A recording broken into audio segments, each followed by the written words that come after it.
ಕಡಲೆ ಇರಲಿ, ಹಲಸಂದೆ ಬೀಜ, ಕಪ್ಪು ಕಡಲೆ ಅಥವಾ ಬಿಳಿ ಕಡಲೆ, ಎಲ್ಲವೂ ಸ್ವಾದಿಷ್ಟವಾಗುತ್ತೆ.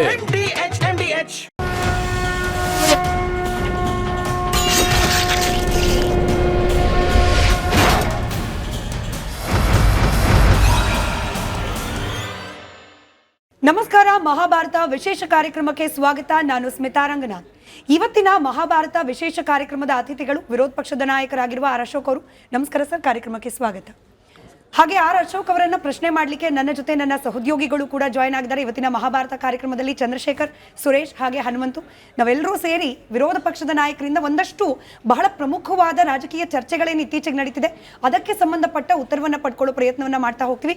ಅಶೋಕ್ ಸರ್, ಮೊದಲನೇದಾಗಿ ಈ ಕುರ್ಚಿ ಕಲಹ, ಅಧಿಕಾರ ಹಸ್ತಾಂತರ, ಇದೆಲ್ಲದರ ನಡುವೆ ಬಿಜೆಪಿ ಏನು ಚಳಿಗಾಲದ ಅಧಿವೇಶನದಲ್ಲಿ ನೋ ಕಾನ್ಫಿಡೆನ್ಸ್ ಮೋಷನ್ ಅನ್ನು ಹೊರಡಿಸುವ ನಿರ್ಧಾರ ಮಾಡಿದೆಯಂತೆ.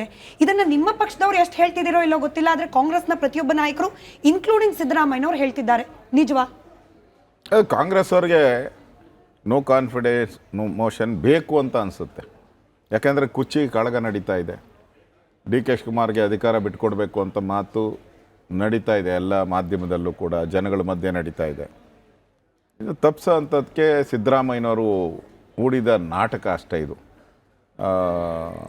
ಭೂತ ಬಂತು ಭೂತ ಬಂತು ಬಂತು ಬಂತು ಅಂತೇಳಿ ಮಕ್ಕಳಿಗೆ ಭಯ ಇಡಿಸ್ತಾರಲ್ಲ, ಹಂಗೆ ಕೇಂದ್ರದ ನಾಯಕರು ಭಯ ಇಡಿಸ್ತಾ ಇದ್ದಾರೆ ಅಷ್ಟೇ. ಇನ್ನೊಂದು 15 ದಿನ ಅವರಿಗೆ ಬ್ರೀತಿಂಗ್ ಸ್ಪೇಸ್ ಸಿಗುತ್ತೆ. ನಿಮಗೆ ಗೊತ್ತಲ್ಲ ಗಾದೆ ಮಾತು, ಅದೇನೋ ಬೀಸೋ ದೊಣ್ಣೆ ತಪ್ಪಿದರೆ 100 ವರ್ಷ ಆಯಿತು, ಅಷ್ಟಕ್ಕೋಸ್ಕರ ಮಾಡ್ಕೊಂಡಿದ್ದಾರೆ. ನಾನೆಲ್ಲಿ ಅಫಿಷಿಯಲ್ಲಾಗಿ ಎಲ್ಲೂ ಹೇಳಿಲ್ಲ. ನಮ್ಮ ಸಮನ್ವಯ ಸಮಿತಿಯಲ್ಲಿ ಎಲ್ಲೂ ಕೂಡ ಇದು ಚರ್ಚೆ ಆಗಿಲ್ಲ. ಸಲಹೆ ಕೊಟ್ಟಿದ್ದಾರೆ ಕೆಲವರು, ಆದರೆ ಚರ್ಚೆ ಆಗಿಲ್ಲ, ಇದು ಫೈನಲೈಸ್ ಆಗಿಲ್ಲ ಏನು ಮಾಡಬೇಕು ಅಂತೇಳಿ. ನಾವು ರೈತರ ವಿಚಾರ ಇಟ್ಕೊಂಡು ಹೋರಾಟ ಮಾಡಬೇಕು. ಈ ಬಾರಿ ಪ್ರತಿ ಬಾರಿನೂ ಸ್ಕ್ಯಾಂಡಲ್ಗಳು, ಅವ್ಯವಹಾರಗಳ ಬಗ್ಗೆನೇ ವಿಧಾನಸಭೆ ಅಧಿವೇಶನ ಮುಳುಗೋಗ್ತಾ ಇದೆ. ಈ ಬಾರಿ ಒಂದು ಡೆಮೊಕ್ರೆಟಿಕ್ ಸಿಸ್ಟಮಲ್ಲಿ ಅಭಿವೃದ್ಧಿಗೆ, ರೈತರಿಗೆ ಆಗ್ತಾ ಇರೋ ಅನ್ಯಾಯ, ರೈತರಿಗೆ ಏನು ಫೆಸಿಲಿಟಿ ಸಿಗಬೇಕು ಅದ್ರ ಬಗ್ಗೆ ಚರ್ಚೆ ಆಗಬೇಕು ಅಂತ ಇವತ್ತು ನಾವು ತೀರ್ಮಾನ ಮಾಡಿದಿರಿ. ಅದೇ ಅಜೆಂಡವನ್ನು ನಾವು ಮಾಡ್ತಾಯಿದ್ದೀರಿ. ಆದರೆ ಸಿದ್ದರಾಮಯ್ಯನವ್ರಿಗೆಲ್ಲೋ ಅಧಿಕಾರದ ಹುಚ್ಚು, ಇದು ಒಂಥರ ಫೆವಿಕೋಲ್ ಹಾಕ್ಕೊಂಡು ಅಂಟ್ಕೊಂಬಿಟ್ಟವ್ರೆ ಸೀಟಿಗೆ, ಬಿಟ್ಕೊಡೋಕ್ಕೆ ತಯಾರಿಲ್ಲ.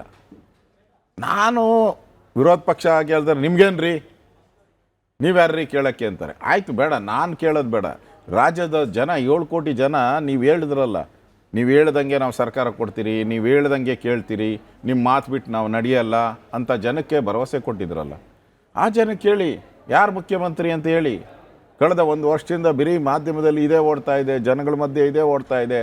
ಸತ್ಯಮೇವ ಜಯತೆ ಅಂತ ಒಬ್ಬರು ಹೇಳ್ತಾರೆ, ಪುಣ್ಯಕೋಟಿ ಹಾಡು ಹೇಳ್ತಾರೆ, ವರ್ಡ್ ಈಸ್ ವರ್ಲ್ಡ್ ಅಂತ ಹೇಳ್ತಾರೆ ಒಬ್ಬರು. ಸಿದ್ದರಾಮಯ್ಯ ನಾನೇ 5 ವರ್ಷ ಮುಖ್ಯಮಂತ್ರಿ, ನಾನೇ ಬಡ್ಜೆಟು ಅಂತಾರೆ. ಯಾವುದನ್ನು ನಂಬಬೇಕು ನಾವು? ಒಂಥರ ಅತಂತ್ರ ಔಟಿದೆ, ಇಡೀ ರಾಜ್ಯ ಅತಂತ್ರ ಔಟಿದೆ. ಅಧಿಕಾರ ಯಾರು ನಡೆಸ್ತಾವ್ರೆ? ಡಿ ಕೆ ನಡೆಸ್ತಾವ್ರ, ಸಿದ್ದರಾಮಯ್ಯ ನಡೆಸ್ತಾವ್ರ? ಇದು ಅತಂತ್ರ ಆಗಿದೆ. ಮತ್ತು ಅಧಿಕಾರಿಗಳು ಮಜಾ ಹೊಡ್ಕೊಂಡಿದ್ದಾರೆ ಆರಾಮ್ಸೆ, ಏನೂ ಕೆಲಸ ಮಾಡ್ತಾಯಿಲ್ಲ. ನಾನು ಮೊನ್ನೆ ರಿವ್ಯೂ ಮಾಡಿದೆ ಅಧಿಕಾರಿಗಳು, ಇಲಾಖೆಗಳು ಯಾರು 10% ದಾಟೇ ಇಲ್ಲ. ಆಗಲೇ ಆಲ್ಮೋಸ್ಟ್ ಆಲ್ ಮುಗಿತಾ ಬಂತು ಅವ್ರದ್ದು ಟರ್ಮ್ 1 ವರ್ಷದ್ದು. ಈಗ ಮಾರ್ಚ್ ಬಂದರೆ ಇನ್ನೊಂದು ಬಡ್ಜೆಟ್ ಮಂಡನೆ ಮಾಡಬೇಕು ಫೆಬ್ರವರಿಯಲ್ಲಿ. ಪರ್ಫಾರ್ಮೆನ್ಸೇ ಇಲ್ಲ, ಯಾವ ಇಲಾಖೆನೂ ಪರ್ಫಾರ್ಮೆನ್ಸ್ ಮಾಡ್ತಾನೇ ಇಲ್ಲ. 50% ದಾಟಿಲ್ಲ ಯಾವ ಇಲಾಖೆನೂ ಕೂಡ. ನಾವು ಜನಗಳ ದೃಷ್ಟಿಯಿಂದ ಯಾರು ಮುಖ್ಯಮಂತ್ರಿ ಅನ್ನೋದು ತೀರ್ಮಾನ ಮಾಡಿದ್ರೆ ಅಧಿಕಾರಿಗಳು ಚುರುಕು ಮುಟ್ಟಕ್ಕೆ ಸಾಧ್ಯ ಆಗ್ತದೆ. ಆ ದೃಷ್ಟಿಯಿಂದ ನಾವು ಈ ಅಧಿವೇಶನದಲ್ಲಿ ನಾವು ಮಾಡ್ತಾಯಿದ್ದೀರಿ. ನಾವು ಯಾವುದೇ ವಿಚಾರಗಳನ್ನು ಈಗ ತಾವು ಹೇಳಿದ್ರಲ್ಲ ಅವಿಶ್ವಾಸ, ಆ ಥರದ್ದೇನು ತೀರ್ಮಾನವನ್ನು ನಾವು ಹೋಗ್ಲಿ. ಜನರಿಗೆ ವಿಶ್ವಾಸ ಉಳಿದಿದೆಯಾ ಸರ್ಕಾರದ ಮೇಲೆ? ವಿರೋಧ ಪಕ್ಷ ಅಂತೂ ನಾವು ನೋ ಕಾನ್ಫಿಡೆನ್ಸ್ ಮೋಷನ್ ಹೊಡಿಸಲ್ಲ, ನಿರ್ಧಾರ ಇಲ್ಲ ಅಂತ ಹೇಳ್ತಿದ್ದೀರಿ. ನೀವು ಕೂಡ ಜನರ ಜೊತೆ ಒಡನಾಟ ಇರುತ್ತೆ, ಜನರನ್ನು ಮಾತನಾಡಿಸ್ತಿರ್ತೀರಿ. ಜನರಲ್ಲಿ ಕಾಂಗ್ರೆಸ್ ಸರ್ಕಾರ, ಅದರಲ್ಲೂ ಬಹುಮತದ ಸರ್ಕಾರ ಸರ್, ಇದು ವಿಶ್ವಾಸ ಉಳಿದಿದೆಯಾ? ಪೂರ್ತಿ ವಿಶ್ವಾಸ ಕಳ್ಕೊಂಬಿಟ್ಟಿದೆ. ಯಾವ ಸರ್ಕಾರ ಜನಗಳಿಗೆ ರಕ್ಷಣೆ ಕೊಡಬೇಕಾಯಿತು, ಯಾವ ಸರ್ಕಾರ ಬ್ಯಾಂಕ್ಗಳಿಗೆ ರಕ್ಷಣೆ ಕೊಡಬೇಕಾಯಿತು, ಇವತ್ತು ಆ ಸರ್ಕಾರ ಇವತ್ತು ಪೊಲೀಸ್ ಕಮಿಷನರ್ ಆಫೀಸ್ ಮುಂದ್ಗಡೆನೇ ಪೊಲೀಸ್ ಕಾನ್ಸ್ಟೇಬಲ್ಲು ಒಬ್ಬರದ್ದು 8 ಲಕ್ಷ ರೂಪಾಯಿ ಹೊಡ್ಕೊಂಡು ಹೋಗ್ತಾನೆ. ಯಾರು ಕಾಪಾಡಬೇಕು ಅಂದರೆ ಬೇಲಿನೇ ಎದ್ದು ಹೊಲ ಮೇಯ್ತಾ ಇದೆ. ಮೊನ್ನೆ ಜಯನಗರದಲ್ಲಿ 7 ಕೋಟಿ ರೂಪಾಯಿ ಆಡಾಗಲೇ ಲೂಟಿ, ಪೊಲೀಸವರೇ ಅದರಲ್ಲೂ. ಈಗ ಏನಾಗಿದೆ, ಪೊಲೀಸ್ ಸ್ಟೇಷನ್ಗಳೆಲ್ಲ ಕಾಂಗ್ರೆಸ್ ಆಫೀಸ್ ಆಗ್ಬಿಟ್ಟವೆ. ಎಲ್ಲ ಕಾಂಗ್ರೆಸ್ ಕಾರ್ಯಕರ್ತರು ಅಲ್ಲಿ ಕೂತ್ಕೊಂತ, ಪೊಲೀಸವ್ರ ಕೆಲಸ ಇಲ್ಲ. ಅವ್ರೇನು ಮಾಡ್ತಾ ಇದ್ದಾರೆ, ಆದಿ ಬೀದಿಗಳಲ್ಲಿ ಬಂದು ಪಿಕ್ ಪ್ಯಾಕೆಟು ಕಳ್ತನ ಅವ್ರು ಶುರು ಮಾಡ್ಬಿಟ್ಟು. ಕ್ಷಮೆ ಇರ್ಲಿ ಸರ್, ಹಿಂಗ್ ಮಾತನಾಡೋದು ಪೊಲೀಸ್ ಇಲಾಖೆಗೂ ಮಾಡೋ ಅವಮಾನ ಅಲ್ವಾ? ಹೌದು, ನೀವು ಕೂಡ ಹೋಮ್ ಮಿನಿಸ್ಟರ್ ಆಗಿದ್ದವರು. ನಾನು ಹೇಳ್ತಾ ಇರೋದು, ಇವ್ರು ಹೋಗಿ ಕೂತಿರೋದಕ್ಕೆ ಅವರೆಲ್ಲ ಬೀದಿಗೆ ಬಂದಿದ್ದಾರೆ. ಇವತ್ತು DG ಏನು ಹೇಳಿದ್ದಾರೆ ನೆನ್ನೆ ಸಭೆ ಮಾಡಿ, ಇಡೀ ಪೊಲೀಸ್ ಇಲಾಖೆಗೆ ಅವಮಾನ ಆಗಿದೆ, ಪೊಲೀಸರು ಯಾರನ್ನು ನಂಬ್ತಾ ಇಲ್ಲ ಅಂತ. ನಾನೆಲ್ಲ ಹೇಳ್ತಾ ಇರೋದು, DG ಸಲೀಂ ಅವರು ಹೇಳಿದ್ದಾರೆ ನೆನ್ನೆ. ನಾನು ಹೋಮ್ ಮಿನಿಸ್ಟರ್ ಆಗಿದ್ದೀನಿ, ಕೆಲಸ ಮಾಡಿದ್ದೀನಿ. ಪೊಲೀಸ್ ಇಲಾಖೆ ಒಂಥರ ಮಿಲಿಟ್ರಿ ಆದಮೇಲೆ ಇರೋವಂಥ ಒಂದು ಇಲಾಖೆ, ಅಷ್ಟೇ ಶಿಸ್ತು ಎಲ್ಲ ಇರಬೇಕು. ಇವತ್ತು ಈ ಸರ್ಕಾರ ಬಂದ ಮೇಲೆ ಪೊಲೀಸರು ಎಲ್ಲ ಕಡೆ ಲೂಟಿ. ಹಿಂದೆ ಸಿದ್ದರಾಮಯ್ಯನವರು ಇದ್ದರು, ಅಲ್ಲೆಲ್ಲ ಮೈಸೂರಲ್ಲಿ ಒಬ್ಬ ADGP ರ್ಯಾಂಕ್ ಅವನೊಬ್ಬರು ಯಾರೋ ಚಿನ್ನ ತಗೊಳ್ತಾ ಇದ್ರೆ ಅದನ್ನು ಕದ್ದು ಸಿಕ್ಕಾಕೊಂಡು ಅದ್ರ ಮೇಲೆ ಕೇಸ್ ಆಯಿತು. ಕಾಂಗ್ರೆಸ್ ಬಂದಾಗೆಲ್ಲ ಈ ಥರ ಆಗ್ತಾ ಇದೆ. ಅದು ಸಮಸ್ಯೆ ಆಗಿರೋದು. ಪೊಲೀಸರು ತಪ್ಪಲ್ಲ ಅಂತ ನಾನು ಹೇಳ್ತಾ ಇರೋದು, ಆಡಳಿತ ಮಾಡೋರು ತಪ್ಪು. ಒಳ್ಳೆ ಪೊಲೀಸವ್ರಿಗೆ ಅವಕಾಶ ಇಲ್ಲ, ಒಳ್ಳೆ ಕೆಲಸ ಮಾಡೋ ಪೊಲೀಸವ್ರಿಗೆ ಪೋಸ್ಟಿಂಗ್ ಇಲ್ಲ. ನೀವು ಯಾರು ಕಳ್ತನ ಮಾಡ್ತಾರೋ ಅವ್ರಿಗೆ ಪೋಸ್ಟಿಂಗ್ ಕೊಟ್ಟಿದ್ದೀರ. ನಮ್ಮ ರಾಜ್ಯದ ಪೊಲೀಸರಿಗೆ ಒಂದು ಗೌರವ ಇತ್ತು ಇಡೀ ದೇಶದಲ್ಲಿ, ಆ ಗೌರವನ ಹಾಳು ಮಾಡಿದ್ದೀರ. ಅದು ಸಮಸ್ಯೆ ಆಗಿರತಕ್ಕಂಥ. ಜೈಲಲ್ಲಿ ಎಣ್ಣೆ ಪಾರ್ಟಿ, ಟೆರರಿಸ್ಟ್ಗಳ ಕೈಯಲ್ಲಿ ಮೊಬೈಲು, ಇದಕ್ಕೆ ಪೊಲೀಸ್ನವ್ರ ಹೊಣೆನ ಆಗಿದ್ರೆ ಆಡಳಿತ ನಡೆಸೋರ್ ಹೊಣೆನ, ಇಲಾಖೆ ಹೊತ್ತಿರೋ ಜವಾಬ್ದಾರಿ ಹೊತ್ತಿರೋ ಹೊಣೆನ? ಯಜಮಾನರೇ, ಯಥಾ ರಾಜ ಅದೇನು ಹೇಳ್ತಾರಲ್ಲ, ತಥಾ ಪ್ರಜಾ ಹಂಗಾಗಿದೆ ನಮ್ಮ ಕಥೆಯನ್ನು. ರಾಜ ಸರಿ ಇದ್ದರೆ ಎಲ್ಲರೂ ಸರಿ ಇರ್ತಾರೆ. ರಾಜನೇ ನೀವು ಶುರು ಮಾಡಿದ್ರೆ ಏಸ್ಗೆ ತಿನ್ನಕ್ಕೆ ಎಲ್ಲರೂ ಶುರು ಮಾಡ್ತಾರೆ, ನಾವು ಶುರು ಮಾಡ್ತೀರಿ. ಇವತ್ತು ಮುಖ್ಯಮಂತ್ರಿ ಆದವರು ಒಂದು ಕಟ್ಟುನಿಟ್ಟಿನ ತೀರ್ಮಾನಗಳನ್ನು ತೆಗೆದುಕೊಂಡು ಇಲಾಖೆಯನ್ನು ಸರಿ ಮಾಡಬೇಕಾಯಿತು. ಯಾರು ಮಾಡ್ತಾ ಇದ್ದಾರೆ ಇವತ್ತು ಆ ದರ್ಶನ್ ಕೇಸ್ ಆಯಿತು, ಸಿಗರೇಟ್ ಸೇದಿದ್ದು, ನೀವು ಸುಪ್ರೀಂ ಕೋರ್ಟ್ವರೆಗೂ ಹೋದ್ರಿ.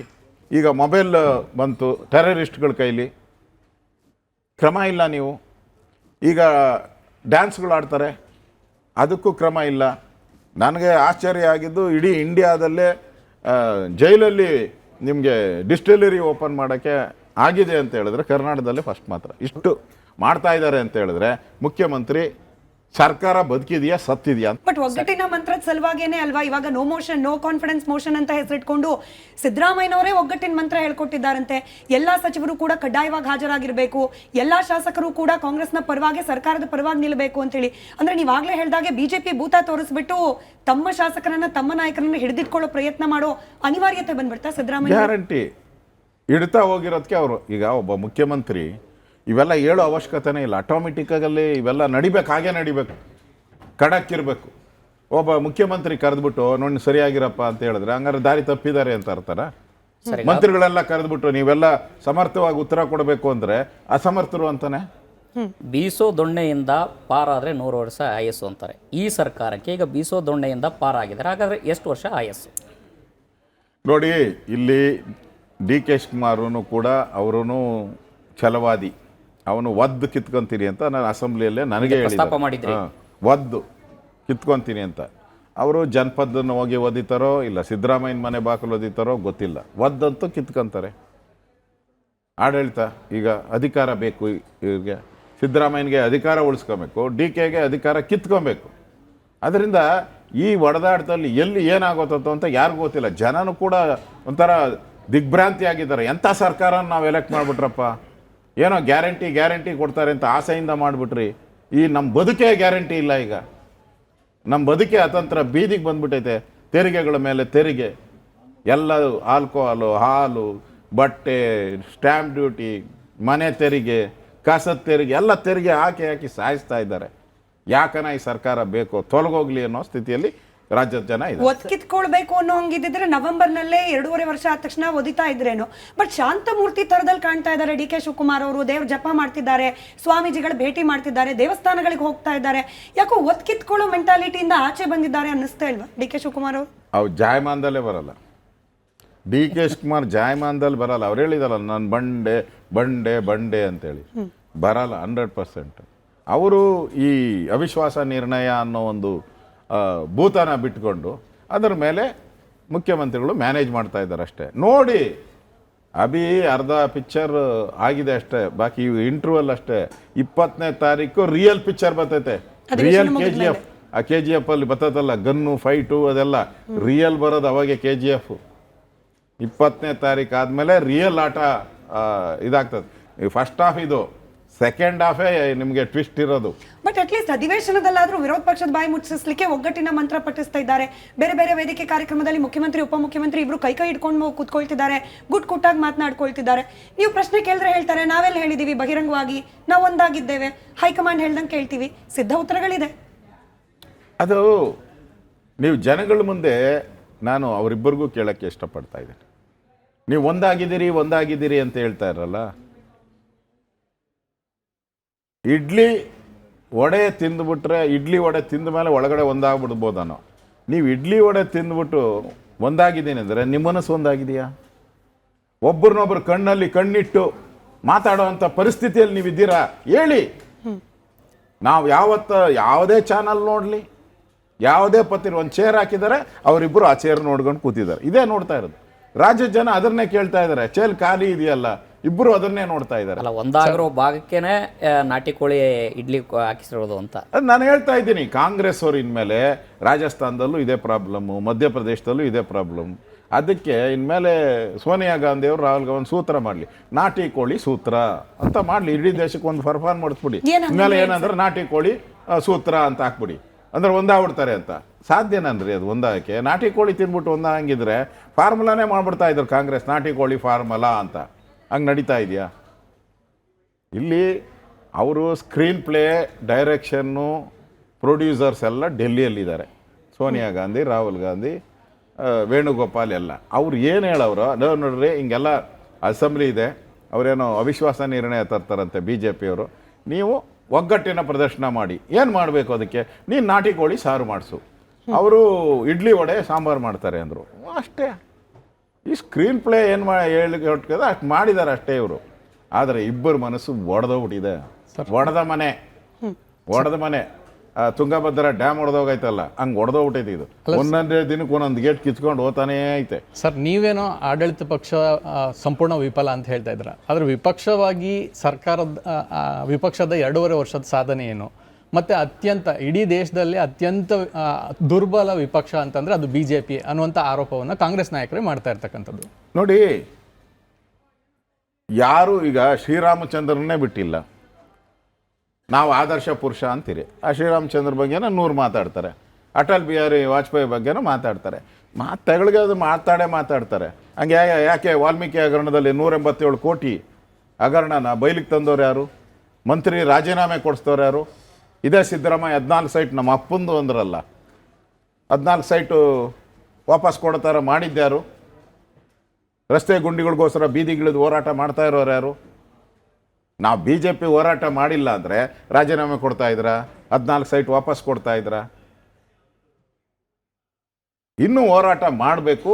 ಅದು ಇನ್ನು ಚುನಾವಣೆ ಬರಬೇಕು, ಅದಕ್ಕೂ ಕಾಯಬೇಕು. ಈಗಲಿಂದನೇ ಎಲ್ಲ ಹೋರಾಟ, ಎಲ್ಲ ಅಸ್ತ್ರಗಳನ್ನು ಬಿಟ್ಬಿಟ್ಟು ಆಮೇಲೆ ಖಾಲಿ ಅಸ್ತ್ರದಲ್ಲಿ ಕೂತ್ಕೊಳಕ್ಕಾಗಲ್ಲ. ಅಸ್ತ್ರ ಯಾವಾಗ ಬಿಡಬೇಕು, ಬ್ರಹ್ಮಾಸ್ತ್ರಗಳನ್ನು ಯಾವಾಗ ಬಿಡಬೇಕು ಅವಾಗ ಬಿಟ್ಟೇ ಬಿಡ್ತೀವಿ. BJP ಚುನಾವಣೆ ಮಾತ್ರ ಫೋಕಸ್, ಜನರ ಪರವಾಗಿ, ಅಭಿವೃದ್ಧಿಯ ಪರವಾಗಿ ಧ್ವನಿ ಎತ್ತದೇ ಇಲ್ವಾ? ಅದನ್ನು ನಿರಂತರವಾಗಿ ನಾವು ಮಾಡ್ತಾ ಇದ್ದೀರಿ. ಎಲ್ಲೆಲ್ಲಿ ಧ್ವನಿ ಎತ್ತಬೇಕು ಅಲ್ಲೆಲ್ಲ ಧ್ವನಿ ಎತ್ತಿದ್ದೀರಿ. ರೈತರ ವಿರುದ್ಧ ಹೋರಾಟ ನಡೀತಾನೆ ಐತೆ. ಇವಾಗ ಕಬ್ಬು ಬೆಳೆಗಾರದು ಹೋರಾಟ ನಡೀತಾ ಇದೆ. ನಾನು ಚಾಮರಾಜನಗರಕ್ಕೆ ಹೋಗಿದ್ದೆ, ರೈತರ ಧರಣಿಯಲ್ಲಿ ಬಾಗಿದೆ. ನಮ್ಮ ರಾಜ್ಯಾಧ್ಯಕ್ಷರು ಕೂಡ ಕಲಬುರಗಿಯಲ್ಲಿ ಹೋಗಿ ರೈತರ ಹೋರಾಟಕ್ಕೆ ಬಾಯ್ತು. ನಾನು ಬೆಳಗಾವಿಯಲ್ಲಿ ನಾನು ಕೂಡ ಫ್ಲಡ್ ಆದಾಗ ನಾವು ನಮ್ಮ ಅಧ್ಯಕ್ಷರೆಲ್ಲರೂ ಹೋಗಿದ್ದೀರಿ. ವಿರೋಧ ಪಕ್ಷ ಏನು ಅಂತಂದರೆ ತಪ್ಪನ್ನು ಎತ್ತಿ ಜನಗಳಿಗೆ ತೋರಿಸುವಂಥದ್ದು ನಮ್ಮ ಕರ್ತವ್ಯ. ಅದನ್ನು ನಾವು ಮಾಡಿದ್ದೀರಿ. ನಮ್ಗೆ ಸೈನ್ ಹಾಕೋ ಅಥಾರಿಟಿ ಇಲ್ಲ. ನಾವು ಹೋರಾಟ ಮಾಡ್ಬೋದು ಅಷ್ಟೇ. ಅಲ್ಟಿಮೇಟಾಗಿ ಸರ್ಕಾರ ತೀರ್ಮಾನ ತೆಗೆದುಕೊಳ್ಬೇಕು. ಇದು MA ಚರ್ಮದ ಸರ್ಕಾರ ಇದು. ನೀವು ಕಾಂಗ್ರೆಸ್ನ ಹೈಕಮಾಂಡು ಸ್ಕ್ರೀನ್ ಪ್ಲೇ ಬರೆಯೋದು, ಡೈರೆಕ್ಷನ್ ಮಾಡೋದು ಕೂಡ ಕಾಂಗ್ರೆಸ್ನ ಹೈಕಮಾಂಡ್ ಅಂತಿದ್ರಿ. ಎಲ್ಲೋ ಸಿದ್ದರಾಮಯ್ಯನವರು ಕಾಂಗ್ರೆಸ್ನ ಹೈಕಮಾಂಡ್ಗಿಂತ ಪವರ್ಫುಲ್ ಆಗಿ ಬೆಳೆದು ಬಿಟ್ಟಿದ್ದಾರಾ? ಹೈಕಮಾಂಡ್ ನಿಜವಾಗ್ಲೂ ಕೂಡ ಕೂತು ಮಾತುಕತೆಯನ್ನ ಮಾಡಿಸಿದ್ರೆ DK ಶಿವಕುಮಾರ್ ಅವರಿಗೆ ಇಷ್ಟೊತ್ತಿಗೆ ಅಧಿಕಾರ ಕೊಟ್ಬಿಡ್ಬೇಕಾಗಿತ್ತು. ಹೈಕಮಾಂಡ್ ಒಂದು ಲೈನಲ್ಲಿ ಹೇಳ್ಬಿಡ್ಬೋದಾಗಿತ್ತು, ಅಧಿಕಾರ ಬಿಟ್ಕೊಡಿ ಅಂತ ಹೇಳಿ. ಸಿದ್ದರಾಮಯ್ಯನವರನ್ನ ಕಂಡ್ರೆ ಕಾಂಗ್ರೆಸ್ ಹೈಕಮಾಂಡ್ಗೂ ಭಯ ಇದೆಯಾ? ಸಿದ್ದರಾಮಯ್ಯ, ನೀವು ಒಂದು 2 ತಿಂಗಳ ಹಿಂದೆ ಸಿದ್ದರಾಮಯ್ಯ ಹೈಕಮಾಂಡಿಗೆ ಭಯ ಬೀಳ್ತಾ ಇದ್ರು. ಬಿಹಾರ್ ಎಲೆಕ್ಷನ್ ಆದಮೇಲೆ ಹೈಕಮಾಂಡ್ ಸಿದ್ದರಾಮಯ್ಯನಿಗೆ ಭಯ ಬೀಳ್ತಾ ಇದ್ರು. ಬಿಹಾರ್ ಎಲೆಕ್ಷನ್ನು ಆ ರೀತಿ ಪಾಠವನ್ನು ಕಾಂಗ್ರೆಸ್ ಪಾರ್ಟಿಗೆ ಕಳಿಸಿದ್ರು. ಸಿಂಗಲ್ ಡಿಜಿಟ್ಗೆ ಬಂದ್ಬಿಟ್ಟವ್ರು ಕಾಂಗ್ರೆಸ್. ವಿರೋಧ ಪಕ್ಷವಾಗಿ ಇರುವಂಥ ನಾಲಾಯಕ ಸರ್ಕಾರ, ನಾಲಾಯಕಾಗಿ ಇವತ್ತು ಅಲ್ಲಿ ಇದೆ. ಅದರಿಂದ ಇವತ್ತು ಸಿದ್ದರಾಮಯ್ಯ ಭಯ ಬೀಳುವಂಥ ಒಂದು ಪರಿಸ್ಥಿತಿ ಇಲ್ಲ. ಇಂದ ದೇವೇಗೌಡರ ವಿರುದ್ಧ ತಿರುಗಿ ಬಿದ್ದವರು ಸಿದ್ದರಾಮಯ್ಯ.